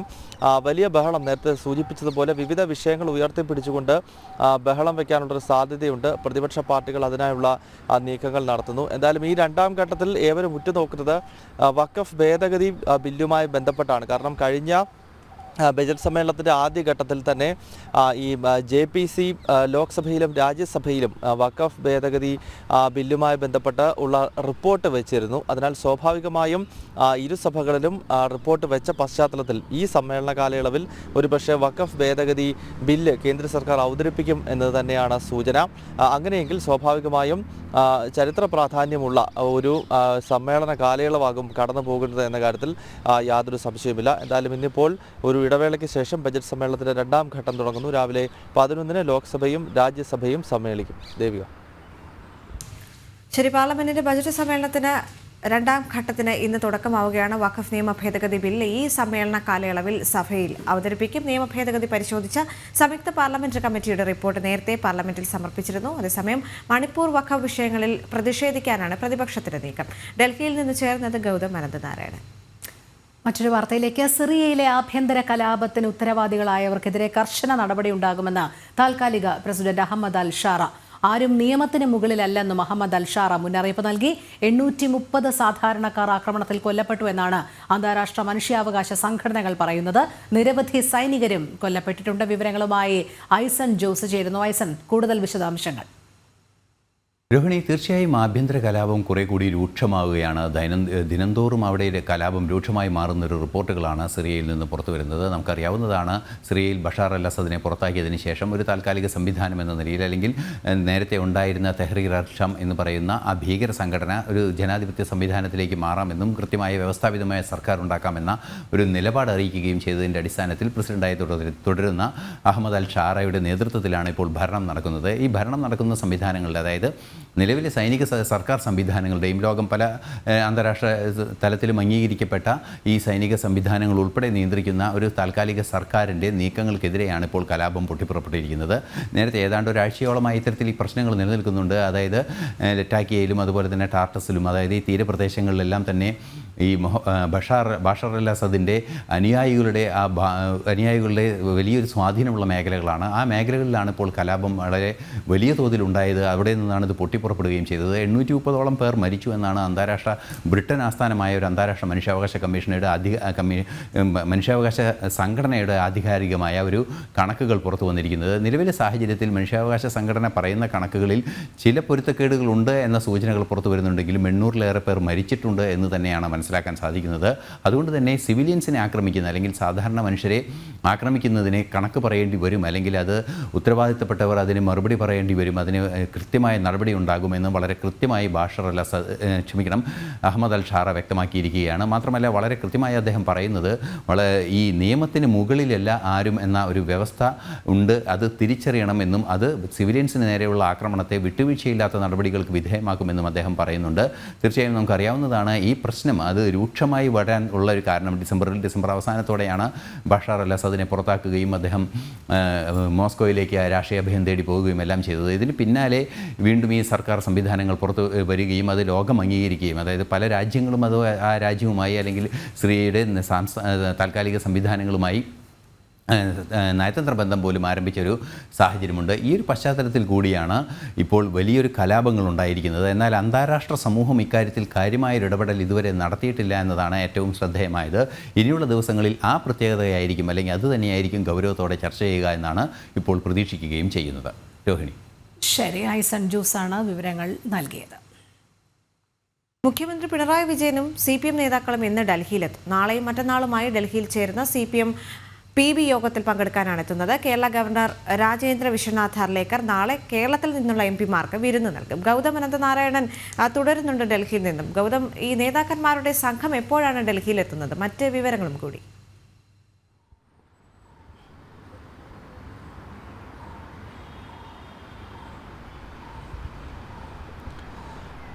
ദേവിക, ഇന്നലെ വൈകുന്നേരമാണ് CPM-ന്റെ സംസ്ഥാന സമ്മേളനം കൊല്ലത്ത് അവസാനിച്ചത്. ഇന്ന് വൈകുന്നേരത്തോടു കൂടി ഈ PB അംഗങ്ങളല്ല, മുഖ്യമന്ത്രി പിണറായി വിജയൻ, അതോടൊപ്പം തന്നെ CPM സംസ്ഥാന സെക്രട്ടറി MV ഗോവിന്ദൻ അടക്കമുള്ള PB അംഗങ്ങൾ ഇന്ന് വൈകിട്ട് ഡൽഹിയിലെത്തും എന്നാണ് ഇപ്പോൾ ലഭ്യമാകുന്ന വിവരം. 2 ദിവസത്തെ പോളിറ്റ് ബ്യൂറോയാണ് ഡൽഹിയിൽ ചേരാൻ പോകുന്നത്. കാരണം അടുത്ത മാസം CPM-ന്റെ 24ാമത് പാർട്ടി കോൺഗ്രസ് തമിഴ്നാട്ടിലെ മധുരയിൽ ചേരാൻ പോവുകയാണ്. അപ്പോൾ അവിടെ അവതരിപ്പിക്കേണ്ട സംഘടനാ റിപ്പോർട്ട് സംബന്ധിച്ചുള്ള വിശദമായ ചർച്ചയാകും ഈ 2 ദിവസത്തെ പോളിറ്റ് ബ്യൂറോ യോഗത്തിൽ നടക്കുന്നത്. ഇതിൽ പങ്കെടുക്കുന്നതിനായാണ് പിണറായി വിജയനും ബാക്കി കേരളത്തിൽ നിന്നുള്ള PB അംഗങ്ങൾ, നേരത്തെ സൂചിപ്പിച്ച സംസ്ഥാന സെക്രട്ടറി MV ഗോവിന്ദൻ, അതോടൊപ്പം തന്നെ MA ബേബി, A വിജയരാഘവൻ തുടങ്ങിയവർ ഇന്ന് വൈകുന്നേരം എത്തുക. നാളെ കേരള ഹൗസിൽ കേരള ഗവർണർ ഹർലേക്കർ കേരളത്തിൽ നിന്നുള്ള MP-മാർക്ക് ഒരു വിരുന്ന് നൽകുന്നുണ്ട്. കേരളവുമായി ബന്ധപ്പെട്ട വിവിധ വിഷയങ്ങളും ഈ MP-മാരുമായിട്ടുള്ള വിരുന്നിനകത്ത് ഗവർണർ ചർച്ച ചെയ്യും എന്ന് തന്നെയാണ് നമുക്ക് ലഭ്യമാകുന്ന വിവരം. കേരള ഹൗസിലാണ് ഈ വിരുന്ന് ഉച്ചയ്ക്ക് ഒരുക്കിയിട്ടുള്ളത്. ഒപ്പം ഈ 2 ദിവസത്തെ ഡൽഹി പര്യടനത്തിനിടയിൽ മുഖ്യമന്ത്രി പിണറായി വിജയൻ കേന്ദ്ര ധനമന്ത്രി നിർമ്മല സീതാരാമനുമായി കൂടിക്കാഴ്ച നടത്തുമെന്നും മനസ്സിലാക്കാൻ സാധിക്കുന്നുണ്ട്. നിലവിൽ നമുക്കറിയാം ആശാ വർക്കേഴ്സുമായി ബന്ധപ്പെട്ടുള്ള സമരം തുടരുന്നു. അതിൽ വ്യാപകമായ പ്രതിഷേധം സംസ്ഥാന സർക്കാരിനെതിരെ ഉയരുന്നുണ്ട്. ഒപ്പം വയനാടിൻ്റെ പുനരധിവാസവുമായി ബന്ധപ്പെട്ട വിഷയങ്ങൾ നിലനിൽക്കുന്നുണ്ട്. അപ്പോൾ ഈ പ്രശ്നങ്ങളൊക്കെ ഒരുപക്ഷെ ധനമന്ത്രിയുമായിട്ടുള്ള കൂടിക്കാഴ്ചയിൽ ചർച്ചയാകുമെന്ന് നമുക്ക് പ്രതീക്ഷിക്കാം. ദേവിക. ശരി, ഗൗതത്തിന് വളരെ സന്തോഷമുള്ള ദിനങ്ങളും കൂടിയാണ്. വളരെ പ്രധാനപ്പെട്ട ഒരു ഉത്തരവാദിത്വത്തിലേക്ക് കൂടി ഗൗതം തിരഞ്ഞെടുക്കപ്പെട്ടു എന്നുള്ളതാണ്. അതെ. RSS മുതിർന്ന പ്രചാരകൻ പി പരമേശ്വർജി ഡൽഹിയിൽ സ്ഥാപിച്ച സാംസ്കാരിക സംഘടനയായ നവോദയത്തിന്റെ പുതിയ ഭാരവാഹികളെ പ്രഖ്യാപിച്ചു. വിജു നാരായണൻ പ്രസിഡന്റായും കെ നാരായണൻകുട്ടിയെ ജനറൽ സെക്രട്ടറിയായും തെരഞ്ഞെടുത്തു. Janam TV Delhi bureau chief Gautham അനന്തനാരായണനാണ് സംഘടനാ സെക്രട്ടറി. 13 അംഗ കേന്ദ്ര സമിതിയെയും പ്രഖ്യാപിച്ചു. ഡൽഹിയിൽ ചേർന്ന നവോദയം വാർഷിക യോഗത്തിലാണ് പുതിയ ഭാരവാഹികളെ പ്രഖ്യാപിച്ചത്.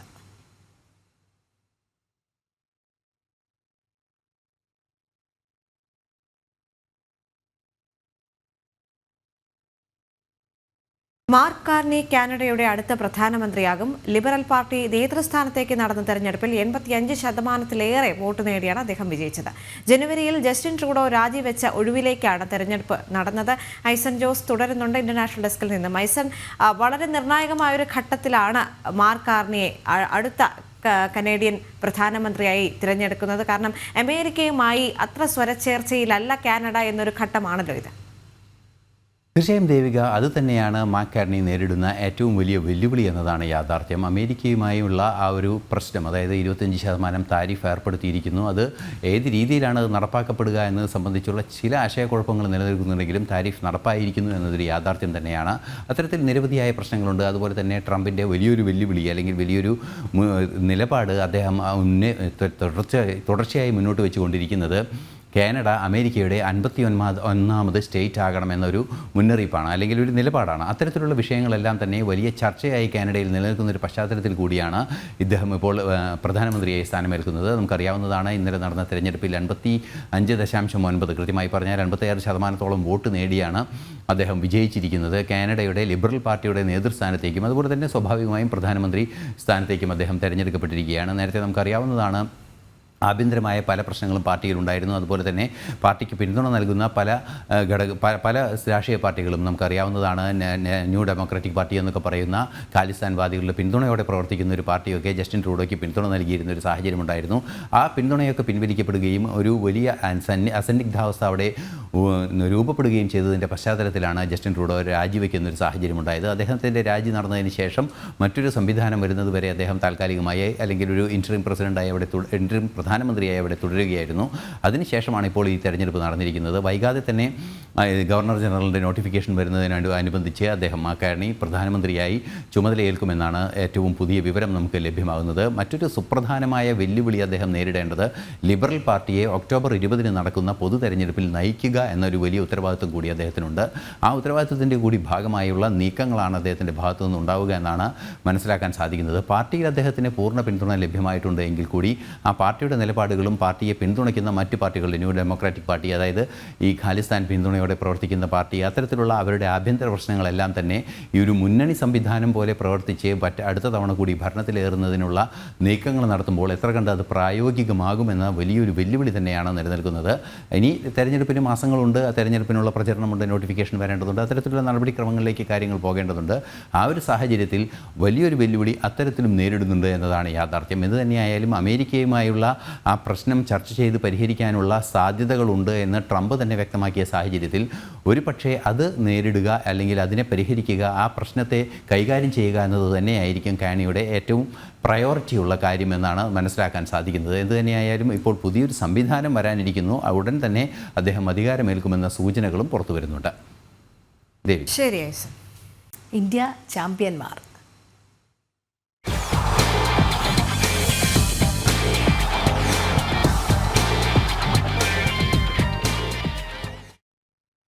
ചാമ്പ്യൻസ് ട്രോഫി ഇന്ത്യയ്ക്ക്. ന്യൂസിലൻഡിനെ 4 വിക്കറ്റുകൾക്ക് തോൽപ്പിച്ചാണ് ഇന്ത്യയുടെ 3ാം കിരീട നേട്ടം. 252 റൺസ് വിജയലക്ഷ്യം 6 പന്തുകൾ ബാക്കി നിൽക്കെ ഇന്ത്യ മറികടന്നു. Captain Rohit Sharma 76 Shreyas Iyer 48 KL Rahul 34 Shubman Gill 31 runs എടുത്ത് ഇന്ത്യൻ വിജയം അനായാസമാക്കി. നേരത്തെ ഡാരൽ മിച്ചലിന്റെയും ബ്രേസ്വെല്ലിന്റെയും അർദ്ധ സെഞ്ചുറി മികവിലാണ് കിവീസ് പൊരുതാവുന്ന സ്കോറിലെത്തിയത്. ഇന്ത്യയ്ക്കായി വരുൺ ചക്രവർത്തിയും കുൽദീപും 2 വീതം വിക്കറ്റുകൾ വീഴ്ത്തി. രോഹിത് ശർമ്മയാണ് മാൻ ഓഫ് ദി മാച്ച്. ഉജ്ജ്വല വിജയത്തിൽ ഇന്ത്യൻ ടീമിനെ പ്രധാനമന്ത്രി നരേന്ദ്രമോദി അഭിനന്ദിച്ചു. കിവീസിനെ തകർത്തത് ചാമ്പ്യൻസ് ട്രോഫി ചൂടുമ്പോൾ രോഹിത്തും ടീമും വിരൽ ചൂണ്ടിയത് വെറും ഒരു വിജയത്തിലേക്കല്ല, ഒറ്റക്കെട്ടെന്ന ഓർമ്മപ്പെടുത്തലിലേക്കുമാണ്. ഒരു കളിയും തോൽക്കാൻ മനസ്സില്ല എന്ന ഉറപ്പിന് പിന്നിൽ ഒരു ടീമിന്റെ കരുത്തുണ്ടായിരുന്നു.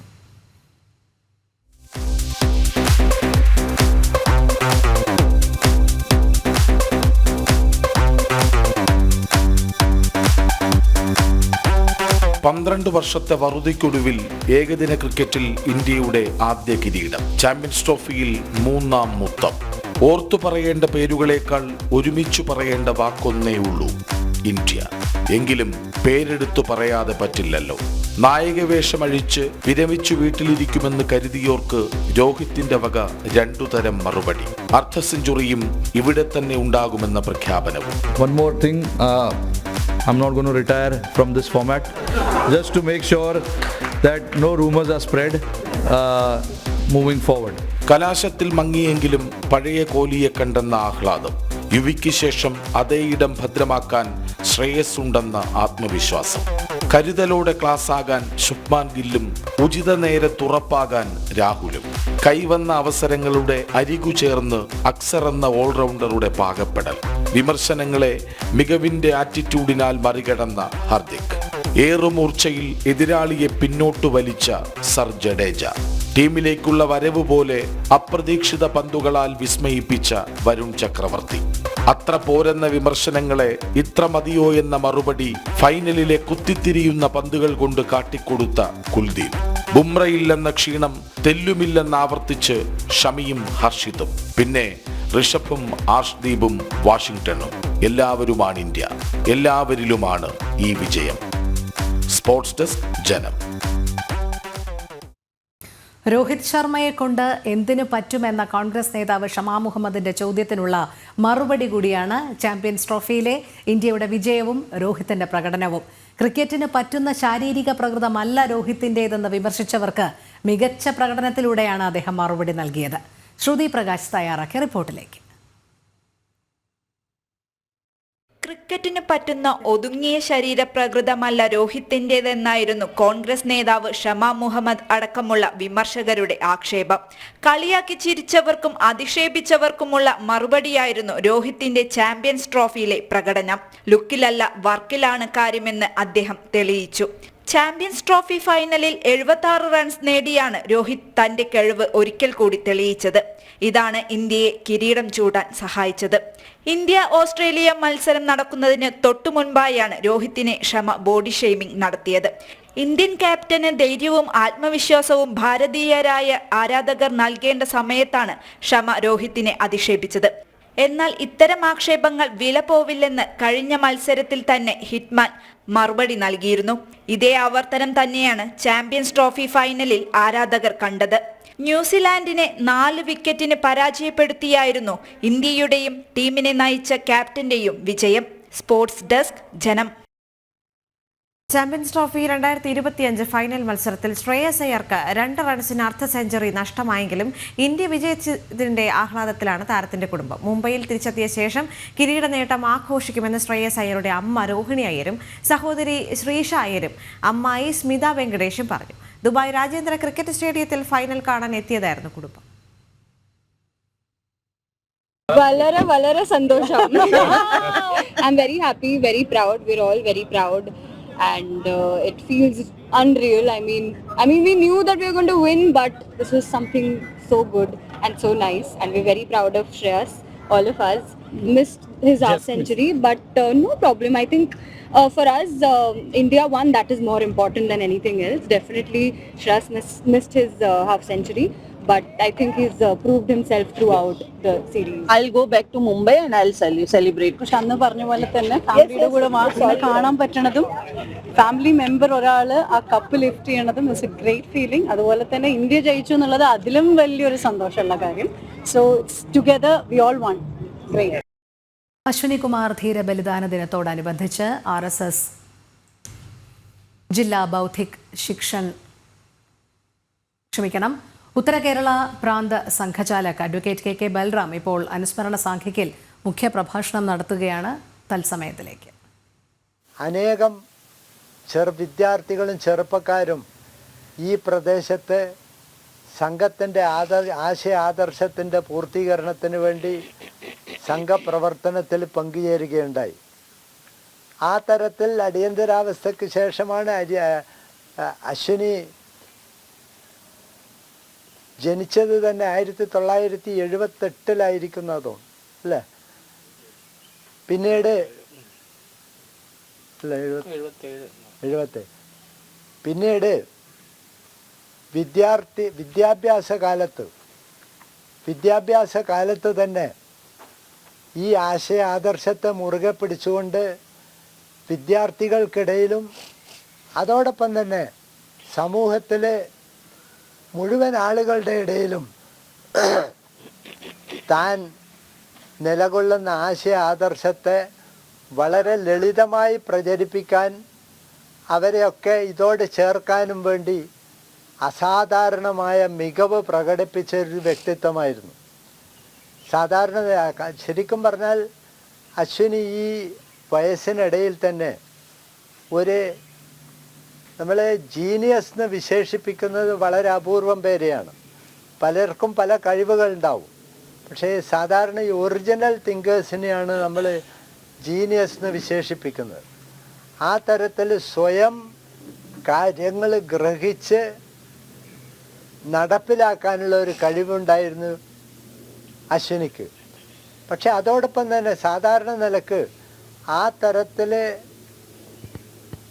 പ്രതിഭാശാലികൾക്ക് ഒരിക്കലും തന്നെ ഒരു സംഘാടകനാകാൻ സാധിക്കില്ല. നമ്മളെ ചരിത്രം പരിശോധിച്ചാലും നമ്മളെ നാട്ടിലെ സ്ഥിതിഗതികൾ പരിശോധിച്ചാലും വളരെ ഉയർന്ന തലത്തിൽ ചിന്തിക്കുന്നവർ അവർ ഒറ്റയാന്മാരായിരിക്കും. അവരിൽ ചുരുക്കം പേര് മാത്രമേ ഒരു സംഘടനയുടെ ചുമതലയിലിരുന്ന് ഒരു സംഘാടകനായി മാറാൻ സാധിക്കും. പക്ഷെ അശ്വിനിയുടെ സവിശേഷത അതായിരുന്നു. ഒരേ സമയം വളരെ പ്രതിഭാശാലിയായിരുന്നു, ചിന്തകനായിരുന്നു, പരന്ന വായനാശീലമുണ്ടായിരുന്നു. അത് അന്യർക്ക് പകർന്നു നൽകാനുള്ള ഒരു അസാധാരണമായ കഴിവുണ്ടായിരുന്നു അശ്വിനിക്ക്. ഈ കഴിവുകളോടൊപ്പം തന്നെ അശ്വിനിക്കുണ്ടായിരുന്ന ഏറ്റവും വലിയ സവിശേഷത വലിയ ഒരു സംഘാടകനായിരുന്നു. അദ്ദേഹം തുടങ്ങിവെച്ച പല പ്രവർത്തനത്തിൻ്റെയും ഫലമായാണ് ഈ ഗ്രാമത്തിലെ സമാജ പരിവർത്തനം വരുത്താൻ സാധിച്ചത്. ഇവിടുത്തെ സായാം ശാഖ മുഖ്യ ശിക്ഷകനായി, മണ്ഡൽ കാര്യവാഹായി, താലൂക്കിൻ്റെ ചുമതലയേറ്റു. അവസാനം ജില്ലയുടെ ബൗദ്ധിക് ശിക്ഷൺ പ്രമുഖായി പടിപടിയായി സംഘടനാ പ്രവർത്തനത്തിൽ ഏർപ്പെട്ട് പടിപടിയായി ജില്ലയുടെ ബൗദ്ധിക് ശിക്ഷൺ പ്രമുഖായി. അതോടൊപ്പം തന്നെ ഹിന്ദു ഐക്യവേദിയുടെ ജില്ലാ സംഘടനാ സെക്രട്ടറിയുമായി പ്രവർത്തിച്ചു കൊണ്ടിരിക്കുമ്പോഴായിരുന്നു ഈ ദാരുണ സംഭവം നടന്നത്. കാരണം അശ്വിനിയെ സംബന്ധിച്ചിടത്തോളം ഈ തരത്തിൽ പ്രവർത്തിക്കുന്നതോടൊപ്പം തന്നെ ഒരു യഥാർത്ഥ സ്വയം സേവകനായി പ്രവർത്തിക്കുന്നതോടൊപ്പം തന്നെ ഒരു സംഘശാഖ ഗ്രാമത്തിൻ്റെ ഒരു പരിവർത്തനം വരുത്താനുള്ള കേന്ദ്രമായി തീരണം എന്നുള്ള ആ ഉദ്ദേശ ലക്ഷ്യത്തോടു കൂടിയായിരുന്നു. മറ്റു റിപ്പോർട്ടുകളിലേക്ക് എത്തുമ്പോൾ കേരളം ഇരുണ്ട കാലഘട്ടത്തിലേക്ക് പോയിക്കൊണ്ടിരിക്കുകയാണെന്ന് Goa governor doctor PS Sreedharan Pillai. Negativism ഒട്ടും കടക്കാത്ത ശ്രീനാരായണ ഗുരുദേവന്റെ മനസ്സിൽ നെഗറ്റീവിസം കടത്തിവിടുന്ന ഒരു സമൂഹമാണ് ഇന്നുള്ളതെന്നും അദ്ദേഹം പറഞ്ഞു. കായംകുളത്ത് D. അശ്വിനി ദേവിന്റെ 1ാം സ്മൃതി ദിനം ഉദ്ഘാടനം ചെയ്യുകയായിരുന്നു PS ശ്രീധരൻപിള്ള. നെഗറ്റീവിസം ജീവിതത്തിൽ ഒരിക്കൽ പോലും എഴുത്തിലോ തൻ്റെ കർമ്മരംഗത്തോ തൻ്റെ പ്രസ്ഥാനത്തിലോ തൻ്റെ ആത്മീയ ജീവിതത്തിലോ ഒന്നും തന്നെ പ്രകടിപ്പിക്കാത്ത ശ്രീനാരായണ ഗുരുദേവൻ്റെ മണ്ണിൽ അവരൊക്കെ ആ നിലയ്ക്കൊരു നിലപാട് സ്വീകരിച്ചത് കൊണ്ടായ നേട്ടങ്ങൾ പോലും ചിന്തിക്കാൻ ചിന്തോദ്ദീപകമായ കാലിക വിഷയങ്ങളായി മാറാത്ത ഒരു കാലഘട്ടത്തിൽ അശ്വിനി ദ്വീപുമാർ ഒന്നല്ല, ഒട്ടേറെ ആളുകളെ ആവശ്യമാണെന്ന് ഞാൻ കരുതുകയാണ്. അധികാരമല്ല ജനക്ഷേമ പ്രവർത്തനമാണ് ഒരു പൊതുപ്രവർത്തകന് വേണ്ടതെന്നും പൊതുപ്രവർത്തകൻ എന്ന നിലയിൽ ഡി അശ്വിനി ദേവ് അത് തെളിയിച്ച വ്യക്തിയായിരുന്നുവെന്നും ശ്രീധരൻപിള്ള അനുസ്മരിച്ചു. ഉത്തരവാദിത്തമുള്ള പൊതുപ്രവർത്തകർ ലഹരിക്കും കുറ്റകൃത്യങ്ങൾക്കുമെതിരെ ശക്തമായി ഇടപെടണമെന്ന് ചടങ്ങിൽ സംസാരിച്ച മുൻ കേന്ദ്രമന്ത്രി വി മുരളീധരൻ പറഞ്ഞു. സമൂഹ നന്മയ്ക്കായി ഇടപെടാൻ ഓരോ പൊതുപ്രവർത്തകനും ഉത്തരവാദിത്തമുണ്ടെന്നും അദ്ദേഹം വ്യക്തമാക്കി. നമുക്ക് ചുറ്റും നടക്കുന്നത് എന്താണെന്ന് അറിയുന്ന പൊതുപ്രവർത്തകർ, അങ്ങനെയുള്ള പൊതുപ്രവർത്തകരാണ് നമ്മുടെ സമൂഹത്തിന്റെ ഏറ്റവും വലിയ ശക്തി. അശ്വിനി ദേവിനെ ഞാൻ ഓർമ്മിക്കാൻ ആഗ്രഹിക്കുന്നത് അങ്ങനെയുള്ള ഒരു പൊതുപ്രവർത്തകനായിട്ടാണ്. അങ്ങനെയുള്ള നിരവധി പൊതുപ്രവർത്തകർ ഇന്ന് നമ്മുടെ സമൂഹത്തിലുണ്ട്. ഒരുപക്ഷെ അവരെ ജനങ്ങൾ എത്രമാത്രം അറിയുന്നു എന്ന് ഒരുപക്ഷെ നമുക്ക് സംശയം ഉണ്ടാകാം. പക്ഷെ ഞാൻ വിശ്വസിക്കുന്നത് ഇത്തരത്തിലുള്ള പൊതുപ്രവർത്തകർ, ആ പൊതുപ്രവർത്തകർ സമൂഹത്തിൽ ഇനിയും നിരവധി ആളുകൾ അത്തരത്തിലുള്ള പൊതുപ്രവർത്തകർ ഉണ്ടാകേണ്ടതിൻ്റെ ആവശ്യകതയാണ്. ഇന്ന് സമൂഹത്തിൽ ബഹുമാന്യനായിട്ടുള്ള ഗവർണർ സൂചിപ്പിച്ച നെഗറ്റിവിറ്റി, അതുപോലെ നമ്മുടെ സമൂഹത്തിലെ കുറ്റകൃത്യങ്ങൾ, അനാശാസ്യമായിട്ടുള്ള നിരവധി പ്രവണതകൾ, ആ പ്രവണതകൾ അതിനെ ചെറുക്കാനുള്ള ഒരേ ഒരു മാർഗം ഈ തരത്തിൽ വ്യക്തിബന്ധങ്ങൾ സൂക്ഷിക്കുന്ന പൊതുപ്രവർത്തകർ. ഡി അശ്വിനിദേവ് ഫൗണ്ടേഷന്റെ നേതൃത്വത്തിൽ കായംകുളം GDM ഓഡിറ്റോറിയത്തിൽ നടന്ന അനുസ്മരണ സമ്മേളനത്തിൽ SN ട്രസ്റ്റ് മെമ്പർ പ്രീതി നടേശൻ ദീപം തെളിയിച്ചു. സംഘാടക സമിതി ചെയർമാൻ അഡ്വക്കേറ്റ് S രമണൻപിള്ള അധ്യക്ഷത വഹിച്ച ചടങ്ങിൽ സീമ ജാഗരൻ മഞ്ച് അഖില ഭാരതീയ സംരക്ഷക് A Gopalakrishnan, advocate U Prathibha MLA, Rajeev Alunkal, സംഘാടക സമിതി ജനറൽ കൺവീനർ B ശ്രീപ്രകാശ് തുടങ്ങിയവർ സംസാരിച്ചു. ജനം, ആലപ്പുഴ. വനിതാ ദിനാഘോഷങ്ങളുടെ ഭാഗമായി rich max group Haritha Karmasena പ്രവർത്തകരായ രാധ ജയ എന്നിവരെ ആദരിച്ചു. വർഷങ്ങളുടെ സേവനത്തിലൂടെ സമൂഹത്തിന് നൽകിയ വിലമതിക്കാനാവാത്ത സംഭാവനകളെ അംഗീകരിച്ചായിരുന്നു ചടങ്ങ്. സ്ത്രീകളുടെ ഉന്നമനവും സുരക്ഷയും ലക്ഷ്യമിട്ടുള്ള റിച്ച് മാക്സ് ഗ്രൂപ്പിന്റെ പ്രത്യേക ഇനിഷ്യേറ്റീവായ ബിന്ദിയ ഇനിഷ്യേറ്റീവിന്റെ ഭാഗമായാണ് പരിപാടി സംഘടിപ്പിച്ചത്. റിച്ച് മാക്സ് ഗ്രൂപ്പിന്റെ ചെയർമാനും മാനേജിംഗ് ഡയറക്ടറുമായ അഡ്വക്കേറ്റ് ജോർജ് ജോൺ വാലത്തും മറ്റ് വിശിഷ്ട വ്യക്തികളും ചടങ്ങിന്റെ ഭാഗമായി. ഈ വനിതാ ദിനം അതിന്റെ പൂർണ്ണ അർത്ഥത്തോടെ സെലിബ്രേറ്റ് ചെയ്യാൻ വേണ്ടിയിട്ടാണ് നമ്മൾ ഈ പോകുന്നത്.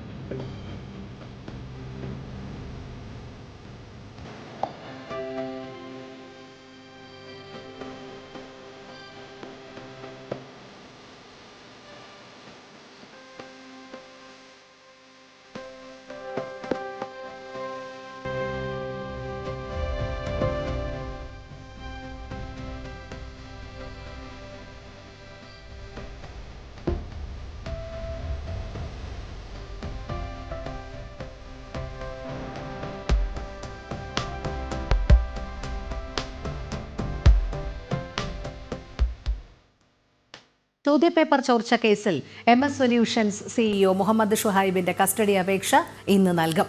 5 ദിവസത്തെ കസ്റ്റഡി ആവശ്യപ്പെട്ടാണ് താമരശ്ശേരി ജുഡീഷ്യൽ കോടതിക്ക് മുൻപാകെ ക്രൈംബ്രാഞ്ച് അപേക്ഷ നൽകുക. 4-ാം പ്രതി അബ്ദുൽ നാസറിനെ ഇന്ന് കസ്റ്റഡിയിൽ വാങ്ങും. അനഘ ഹർഷൻ ചേരുന്നു. അനഘ, വിവരങ്ങൾ. ഈ ചോദ്യപേപ്പർ ചോർച്ച കേസിലെ മുഖ്യപ്രതിയായിട്ടുള്ള MS സൊല്യൂഷൻസ് CEO ആയിട്ടുള്ള മുഹമ്മദ് ഷുഹൈബ് നിലവിൽ റിമാൻഡിലാണ്. ഈ റിമാൻഡിലുള്ള മുഹമ്മദ് ഷുഹൈബിനായിട്ടുള്ള കസ്റ്റഡി അപേക്ഷയാണ് ഈ ക്രൈംബ്രാഞ്ച് ഇന്ന് കോടതിയിൽ സമർപ്പിക്കുക. 5 ദിവസത്തേക്കായിരിക്കും മുഹമ്മദ് ഷുഹൈബിനെ കസ്റ്റഡിയിൽ വാങ്ങുക. അതിനുശേഷമായിരിക്കും കൃത്യമായ ചോദ്യം ചെയ്യൽ അടക്കമുള്ള കാര്യങ്ങൾ നടക്കുക. പ്രാഥമിക ചോദ്യം ചെയ്യലിൽ തന്നെ ഈ ഷുഹൈബ് കുറ്റം സമ്മതിച്ചിട്ടുണ്ട്. ചോദ്യപേപ്പർ ചോർത്തി എന്ന് തന്നെയാണ് ഷുഹൈബ് പറഞ്ഞിരിക്കുന്നത്. അതിനു മുമ്പ് ഷുഹൈബ് പറഞ്ഞ വാദങ്ങളൊക്കെ തന്നെ തെറ്റായിരുന്നു എന്നുകൂടി അന്വേഷണ സംഘത്തിന് ബോധ്യപ്പെട്ടിട്ടുണ്ട്. അതുകൊണ്ട് തന്നെ ഷുഹൈബിനെ കൃത്യമായി കസ്റ്റഡിയിൽ വാങ്ങി അതിനുശേഷം ചോദ്യം ചെയ്യും. അതിനുശേഷമായിരിക്കും തെളിവെടുപ്പ് അടക്കമുള്ള കാര്യങ്ങളിലേക്ക് കടക്കുക. മറ്റൊന്ന്, ഈ കേസിലെ ഏറ്റവും നിർണായകമായിട്ടുള്ള ഈ കേസിലെ 4-ാം പ്രതി, അതായത് ചോദ്യപേപ്പർ ചോർത്തി നൽകി എന്ന് പറഞ്ഞിട്ടുള്ള ഈ അബ്ദുൽ നാസറും നിലവിൽ ഇപ്പോൾ റിമാൻഡിലാണ്. ഈ റിമാൻഡിലുള്ള അബ്ദുൽ നാസറിനെയും ഈ കസ്റ്റഡിയിൽ ഇന്ന് കസ്റ്റഡി അപേക്ഷ നേരത്തെ അന്വേഷണ സംഘം നൽകിയിരുന്നു. ആ അബ്ദുൽ നാസറിനെ ഇന്ന് കസ്റ്റഡിയിൽ വാങ്ങും. ഈ കസ്റ്റഡിയിൽ വാങ്ങിയതിന് ശേഷമായിരിക്കും ഈ അബ്ദുൽ നാസർ ചോദ്യപേപ്പർ ചോർത്തിയ സ്കൂളിൽ എത്തിച്ച് തെളിവെടുപ്പ് നടത്തുക. ഈ മലപ്പുറത്തുള്ള മദിൻ ഹയർ സെക്കൻഡറി സ്കൂളിലാണ് ഈ അബ്ദുൽ നാസർ ജോലി ചെയ്തിരുന്നത്. ഈ സ്കൂളിൽ നിന്നാണ് ചോദ്യപേപ്പർ ചോർത്തി MS സൊല്യൂഷൻസിന് നൽകിയത് എന്ന് ഈ പ്രാഥമിക ചോദ്യം ചെയ്യലിൽ തന്നെ ഈ അബ്ദുൽ നാസർ അന്വേഷണ സംഘത്തിനോട് സമ്മതിച്ചിട്ടുണ്ട്. അതുകൊണ്ട് തന്നെ ഈ കസ്റ്റഡിയിൽ വാങ്ങിയതിനു ശേഷം അബ്ദുൽ നാസറിനെ ചോദ്യം ചെയ്യും. അതിനുശേഷം ഈ ചോദ്യപേപ്പർ ചോർത്തി നൽകിയ സ്കൂളിൽ എത്തിച്ച് തെളിവെടുപ്പ് നടത്തും. ഈ കൃത്യമായ ഒരു അന്വേഷണം ആദ്യഘട്ടത്തിൽ ഒരു മെല്ലെപ്പൊക്ക് ഈ കേസും ചോദ്യപേപ്പർ ചോർച്ച കേസിൽ ക്രൈംബ്രാഞ്ചിന്റെ ഭാഗത്ത് നിന്ന് ഉണ്ടായിരുന്നെങ്കിൽ പിന്നീട് കൃത്യമായ ഒരു അന്വേഷണം ക്രൈംബ്രാഞ്ചിന്റെ ഭാഗത്ത് നിന്ന് ഉണ്ടായി. അങ്ങനെയാണ് ഈ കേസിലെ 4ാം പ്രതിയായിട്ടുള്ള അബ്ദുൽ നാസറിലേക്ക് എത്തുന്നതും കൃത്യമായ ചോദ്യപേപ്പർ ചോർത്തി എന്ന നിഗമനത്തിൽ അന്വേഷണത്തിൽ കണ്ടെത്തുകയും ഒക്കെ തന്നെ ചെയ്യുന്നത്. എന്തായാലും ഈ കേസിൽ ഇപ്പോൾ 4 പേരാണ് അറസ്റ്റിലായിരിക്കുന്നത്. MS സൊല്യൂഷൻസിലെ അധ്യാപകരായിട്ടുള്ളവരാണ് ഈ 4 പേരും. ഇവർ കൃത്യമായി തന്നെ ഈ ചോദ്യപേപ്പർ ചോർത്തി എന്ന് പറയുന്നുണ്ട്. ആദ്യം അറസ്റ്റിലായ ജിഷ്ണു ഫഹദ് എന്ന് പറയുന്ന MS സൊല്യൂഷൻസിലെ അധ്യാപകരായിരുന്നു.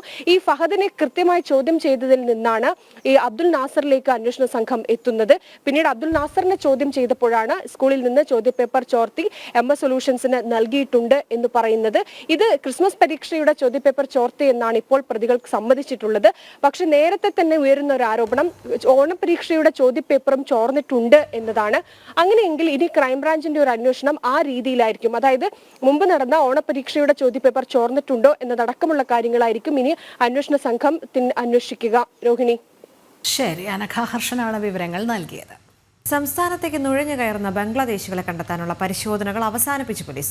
എറണാകുളം റൂറൽ മേഖലകളിൽ നിന്ന് നിരവധി ബംഗ്ലാദേശികൾ പിടിയിലായെങ്കിലും തുടർ പരിശോധനകൾ നിലച്ചിരിക്കുകയാണ്. നിയമ നടപടികൾ പൂർത്തിയാക്കിയ ശേഷമായിരിക്കും നുഴഞ്ഞുകയറ്റക്കാരെ നാടുകടത്തുക. നിലവിൽ പിടിയിലായവർക്ക് ഭീകരവാദ ക്രിമിനൽ പശ്ചാത്തലങ്ങളില്ല എന്നാണ് കണ്ടെത്തൽ. രേഷ്മ ബാബു ചേരുന്നുണ്ട് വിവരങ്ങളുമായി. രേഷ്മ, എന്ത് മാനദണ്ഡത്തിലാണ് ഇപ്പോൾ ഈ നടപടിക്രമങ്ങൾ നിർത്തിവെച്ചിരിക്കുന്നത്? കാരണം ബംഗ്ലാദേശി നുഴഞ്ഞുകയറ്റക്കാർ ഇപ്പോഴും കേരളത്തിലേക്ക് എത്തുന്നുണ്ടെന്നുള്ള കാര്യത്തിൽ സംശയമില്ലല്ലോ. ദേവിക, ഈ നുഴഞ്ഞുകയറ്റക്കാരായിട്ടുള്ള നിലവിൽ പിടികൂടപ്പെട്ടിട്ടുള്ള ബംഗ്ലാദേശികൾക്ക് ക്രിമിനൽ ഭീകരവാദ പശ്ചാത്തലം ഇല്ല എന്നുള്ളതാണ് പോലീസിന്റെ കണ്ടെത്തൽ. ഇതുമായി ബന്ധപ്പെട്ട് നിയമ നടപടിക്രമങ്ങൾ പൂർത്തിയാകുന്ന മുറയ്ക്ക് ഈ പിടികൂടപ്പെട്ടവരെ നാടുകടത്താനുള്ള ശ്രമങ്ങളും നടത്തുകയും ചെയ്യും. എന്തായാലും നിലവിൽ പോലീസിന്റെ അന്വേഷണം അല്ലെങ്കിൽ പോലീസിന്റെ പരിശോധനകൾ, തുടർ പരിശോധനകൾ നിശ്ചലമായ ഒരവസ്ഥയിലാണ്. കാരണം പറവൂർ, അങ്കമാലി, ആലുവ ഈ പ്രദേശങ്ങൾ കേന്ദ്രീകരിച്ചുകൊണ്ടാണ് ബംഗ്ലാദേശി നുഴഞ്ഞുകയറ്റക്കാർ താമസമാക്കിയിരുന്നത്. ഇവിടങ്ങളിൽ നിന്നുമാണ് കൂടുതൽ ആൾക്കാരെ പിടികൂടിയിട്ടുള്ളത്. പക്ഷേ ഇവിടങ്ങളിൽ തുടർച്ചയായിട്ടുള്ള പരിശോധനകൾ പോലീസ് നടത്തിയിട്ടില്ല. കാരണം അന്ന് പറവൂരിൽ ഏകദേശം 27ഓളം ബംഗ്ലാദേശികളെയായിരുന്നു പിടികൂടിയത്. അതിനുശേഷം ഓപ്പറേഷൻ ക്ലീൻ എന്നുള്ള രീതിയിൽ ആ ഒരു പ്രവർത്തനത്തിന് ശേഷം മറ്റ് പരിശോധനകളോ റെയ്ഡുകളോ ഒന്നും തന്നെ ആലുവ, അങ്കമാലി, പറവൂർ കേന്ദ്രീകരിച്ച് പോലീസ് സംഘം നടത്തിയിട്ടില്ല. നിലവിൽ ഈ ക്രിമിനൽ പശ്ചാത്തലം അല്ലെങ്കിൽ ഭീകരവാദ പശ്ചാത്തലം ഇല്ല എന്നുള്ളതിന്റെ അടിസ്ഥാനത്തിൽ ഈ പിടികൂടപ്പെട്ടവരെ നാടുകടത്താനുള്ള നീക്കങ്ങളിലേക്കാണ് പോലീസ് കടക്കുന്നത്. നിലവിൽ തന്നെ ഇപ്പോഴും നിരവധി ഫോൺ കോളുകളും അതോടൊപ്പം തന്നെ പരാതികളും ഈ നുഴഞ്ഞുകയറ്റക്കാരായിട്ടുള്ള ബംഗ്ലാദേശികളെ സംബന്ധിച്ച് പോലീസിന് ലഭിക്കുന്നുണ്ട്. ഇതിൽ ഒന്നും തന്നെ കാര്യമായിട്ടുള്ള അന്വേഷണമോ റെയ്ഡോ ഒന്നും തന്നെ പോലീസ് നടത്തുന്നില്ല. ഈ പോലീസിന്റെ പരിശോധന നേരത്തെ മുൻകൂട്ടി അറിഞ്ഞുകൊണ്ട് പലരും ഒളിവിൽ പോയ ഒരു സാഹചര്യമുണ്ട്. ഇവരൊക്കെ തന്നെ തിരിച്ച് അവരുടെ കേന്ദ്രങ്ങളിൽ എത്തുകയും ചെയ്യുന്നുണ്ട്. ഇവരെ പിടികൂടാനായിട്ടുള്ള നടപടികളാണ് ഇനി പോലീസിന്റെ ഭാഗത്തുനിന്ന് ഉണ്ടാകേണ്ടത്. നമുക്കറിയാം പറവൂർ, അങ്കമാലി, ആലുവ ഈ പ്രദേശങ്ങളിലാണ് ഏറ്റവും കൂടുതൽ അന്യസംസ്ഥാന തൊഴിലാളികൾ ഉള്ളത്. അവർ താമസിക്കുന്ന കേന്ദ്രങ്ങളിൽ തന്നെയാണ് നുഴഞ്ഞുകയറ്റക്കാരായിട്ടുള്ള ബംഗ്ലാദേശികളും താമസത്തിന് ഇടം കണ്ടെത്തിയിരുന്നത്. ഒപ്പം തന്നെ വാടകയ്ക്ക് വീട് ഇവർക്ക് എടുത്തു നൽകുന്ന ആൾക്കാരും കൃത്യമായിട്ടുള്ള സഹായം, അതായത് പോലീസിന്റെ പരിശോധന അല്ലെങ്കിൽ തദ്ദേശ സ്ഥാപനങ്ങളുടെ പരിശോധന ഇവയൊക്കെ തന്നെ മുൻകൂട്ടി അറിഞ്ഞുകൊണ്ട് ഈ നുഴഞ്ഞുകയറ്റക്കാരായിട്ടുള്ള ആളുകളെ അറിയിക്കുകയും അവരെ ഒളിവിൽ പോകാനായിട്ട് സഹായം ചെയ്യുകയും ചെയ്യുന്നുണ്ട്. ഏറ്റവും പ്രധാനമായിട്ടും പറയേണ്ടത് നിലവിൽ നാടുകടത്താൻ ഉദ്ദേശിക്കുന്ന ബംഗ്ലാദേശികൾ, അതായത് നിലവിൽ പിടികൂടപ്പെട്ട ബംഗ്ലാദേശികളുടെ കാര്യത്തിൽ അവരുടെ കുറ്റം തെളിഞ്ഞു കഴിഞ്ഞാൽ സ്വാഭാവികമായിട്ടും ഇന്ത്യൻ ശിക്ഷാ നിയമപ്രകാരമുള്ള ഒരു ശിക്ഷ, കോടതി വിധിക്കുന്ന ശിക്ഷ അവർ അനുഭവിക്കേണ്ടി വരും. അതിനുശേഷമായിരിക്കും സാധാരണ രീതിയിൽ 2 വർഷം ആണ് തടവ് ശിക്ഷ വരിക. അതിനുശേഷമായിരിക്കും നാട് കടത്തുന്ന അടക്കമുള്ള നടപടിക്രമങ്ങളിലേക്ക് പോവുക. എന്തായാലും നിലവിൽ പോലീസ് ഈ പരിശോധനകൾ നിർത്തിവെച്ചിരിക്കുന്ന ഒരു സാഹചര്യം തന്നെയാണ്. ഇപ്പോഴും പരാതികൾ ഈ പറയുന്ന ആലുവ, അങ്കമാലി, പറവൂർ പ്രദേശങ്ങൾ കേന്ദ്രീകരിച്ച് ഉയരുകയും ചെയ്യുന്നുണ്ട്. ഇവിടങ്ങളിൽ റെയ്ഡുകൾ അടക്കം നടത്തുവാൻ പോലീസ് നിലവിൽ പ്രവർത്തനങ്ങളൊന്നും തന്നെ മുന്നോട്ട് പോകുന്നില്ല. അതോടൊപ്പം തന്നെ തദ്ദേശ സ്ഥാപനങ്ങളുടെ പരിശോധനയും നിശ്ചലാവസ്ഥയിൽ തന്നെയാണ്. ദേവിക. ശരി രേഷ്മ, തുടരുക. മറ്റൊരു വാർത്തയുടെ വിവരങ്ങൾ കൂടി രേഷ്മയിൽ നിന്നും തേടേണ്ടതുണ്ട്. അതായത് കോഴിക്കോട് താമരശ്ശേരിയിൽ 10ാം ക്ലാസ് വിദ്യാർത്ഥി ഷെഹബാസിനെ മർദ്ദിച്ച് കൊലപ്പെടുത്തിയ കേസിലെ പ്രതികളെ പരീക്ഷ എഴുതാൻ അനുവദിച്ചതിനെതിരായ ഹർജി ഹൈക്കോടതി ഇന്ന് പരിഗണിക്കുകയാണല്ലോ. അതുമായി ബന്ധപ്പെട്ട വിവരങ്ങൾ കൂടി. രോഹിണി, കുറ്റകൃത്യത്തിന്റെ വ്യാപ്തി അത് തിരിച്ചറിയാതെയാണ് കോഴിക്കോട് ജുവനൈൽ ജസ്റ്റിസ് ബോർഡ് ഈ 5 പ്രതികളെയും പരീക്ഷ എഴുതാനായിട്ട് അനുവദിച്ചതെന്നുള്ള ഒരു വാദം മുൻനിർത്തിക്കൊണ്ടാണ് കൊല്ലപ്പെട്ട ഷഹബാസിന്റെ പിതാവ് ഹൈക്കോടതിയിൽ ഹർജി നൽകിയിട്ടുള്ളത്. ഈ ഹർജി സിംഗിൾ ബെഞ്ചിന്റെ പരിഗണനയ്ക്ക് വരുന്ന സമയത്ത് സ്വാഭാവികമായിട്ടും പ്രാഥമിക നടപടിക്രമം എന്നുള്ള രീതിയിൽ സംസ്ഥാന സർക്കാരിന്റെ മറുപടി ആവശ്യപ്പെടും. ഒരുപക്ഷെ ഇന്ന് തന്നെ മറുപടി സംസ്ഥാന സർക്കാർ ഹൈക്കോടതിയിൽ സമർപ്പിക്കുകയും ചെയ്യും. കാരണം കഴിഞ്ഞ വെള്ളിയാഴ്ചയാണ് ഈ ഹർജി ഹൈക്കോടതിയിൽ എത്തിയത്. അതുകൊണ്ട് തന്നെ ഇന്ന് തന്നെ സർക്കാരിന് മറുപടി ലഭിക്കുകയും ചെയ്യും. പ്രധാനമായിട്ടും ഈ ഷഹബാസിന്റെ പിതാവ് ഉന്നയിച്ചിരിക്കുന്ന മറ്റൊരു വാദം എന്ന് പറയുന്നത് നിലവിൽ ഈ പ്രതികൾക്ക് പരീക്ഷ എഴുതുവാനായിട്ടുള്ള ഒരു സാഹചര്യം ഒരുക്കിയത് അത് സമൂഹത്തിന് തെറ്റായ ഒരു സന്ദേശം നൽകും. അതുകൊണ്ട് തന്നെ കോഴിക്കോട് ജുവനൈൽ ജസ്റ്റിസ് ബോർഡിന്റെ ആ ഉത്തരവ് റദ്ദാക്കണമെന്നുള്ളതാണ് പിതാവ് നൽകിയിട്ടുള്ള ഹർജിയിലെ പ്രധാനപ്പെട്ട ആവശ്യം. എന്തായാലും ഹൈക്കോടതി എടുക്കുന്ന തീരുമാനം ഇതിനനുസൃതമായിട്ടായിരിക്കും പരീക്ഷ എഴുതുന്നത് അടക്കമുള്ള നടപടിക്രമങ്ങളിൽ ഒരു തുടർ നടപടികൾ ഉണ്ടാകുക. അതിനിടയിൽ തന്നെ അന്വേഷണം പുരോഗമിക്കുന്ന കാര്യവും സംസ്ഥാന സർക്കാർ മറുപടി എന്നുള്ള രീതിയിൽ ഹൈക്കോടതിയിൽ വ്യക്തമാക്കുകയും ചെയ്യും. അതോടൊപ്പം തന്നെ ഈ ഒരു ഇത്രയധികം ക്രൂരകൃത്യം ചെയ്തൊരു സാഹചര്യത്തിൽ അവർക്ക് വീണ്ടും ഒരു സ്വാഭാവിക നീതി അനുവദിക്കുന്നതിലെ ഒരു തെറ്റായ സന്ദേശം അത് തന്നെയായിരിക്കും ഷഹബാസിന്റെ പിതാവ് ഹൈക്കോടതിയിൽ ഉന്നയിക്കുക. എന്തായാലും സംസ്ഥാന സർക്കാരിന്റെ മറുപടി ഇതിൽ ഏറെ നിർണായകം തന്നെയാണ്. രോഹിണി. ശരി, രേഷ്മ ബാബുവാണ് വിവരങ്ങൾ നൽകിയത്. കോടതി മുറിയിൽ വെച്ച് അഭിഭാഷകയോട് ജഡ്ജി എ ബഹറുദ്ദീൻ അപമര്യാദയായി പെരുമാറിയെന്ന ആരോപണം ചർച്ച ചെയ്യാൻ ഹൈക്കോടതി അഭിഭാഷക അസോസിയേഷൻ ജനറൽ ബോഡി യോഗം ഇന്ന് ചേരും. രാവിലെ 9:45 യോഗം. ചീഫ് ജസ്റ്റിസിന്റെ ചേംബറിൽ ചേർന്ന യോഗത്തിൽ പ്രശ്നം ഒത്തുതീർപ്പാക്കിയതായി പരാതിക്കാരിയായ അഭിഭാഷക കഴിഞ്ഞ ദിവസം ഹൈക്കോടതി അഭിഭാഷക അസോസിയേഷനെ അറിയിച്ചിരുന്നു. എന്നാൽ കോടതി ബഹിഷ്കരണം അടക്കമുള്ളവ പ്രഖ്യാപിച്ച് അഭിഭാഷകയ്ക്ക് പിന്തുണ നൽകിയ തങ്ങളെ അറിയിക്കാതെയാണ് ഒത്തുതീർപ്പ് ചർച്ച നടത്തിയതെന്നാണ് ഹൈക്കോടതി അഭിഭാഷക അസോസിയേഷന്റെ ആരോപണം. ഇക്കാര്യം ഇന്ന് ജനറൽ ബോഡി ചർച്ച ചെയ്യും. ഇന്ന് സാവിത്രിഭായ് ഫൂലെ സ്മൃതി ദിനം. എഴുത്തുകാരിയും ആദ്യ വനിതാ സ്കൂൾ അധ്യാപികയും സാമൂഹ്യ പരിഷ്കർത്താവുമായിരുന്ന സാവിത്രി ഫൂലെ സ്ത്രീകൾക്കെതിരെ സാമൂഹികമായി നിർമ്മിച്ച വിവേചനങ്ങൾക്കെതിരെ പെൺകുട്ടികളുടെ വിദ്യാഭ്യാസത്തിനായി പോരാടിയ ധീര വനിതയായിരുന്നു.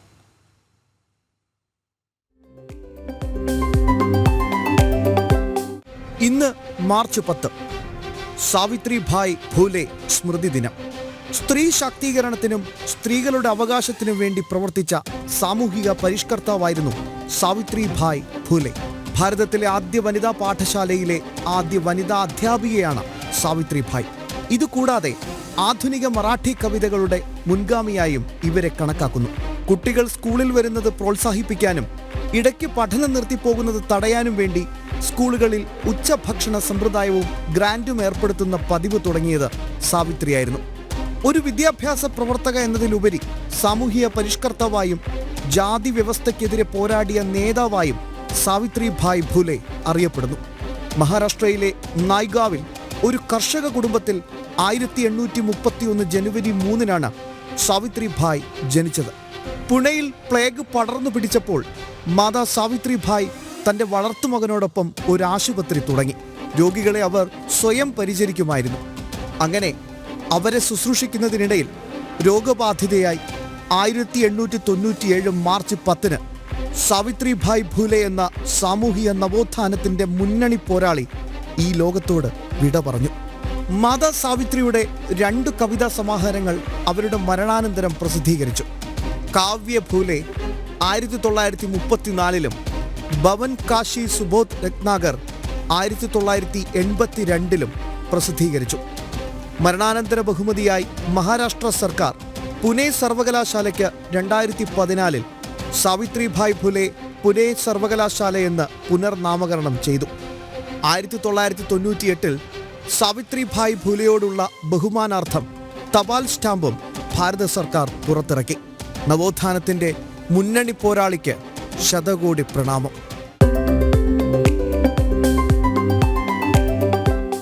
ദേവിക, അങ്ങനെ നമ്മുടെ പുത്തൻ പുലരിയുടെ സമയം പൂർണ്ണമാകുകയാണ്. എല്ലാ പ്രേക്ഷകർക്കും ഒരിക്കൽ കൂടി ശുഭദിനം ആശംസിക്കുന്നു. നന്ദി, നമസ്തേ. നമസ്തേ.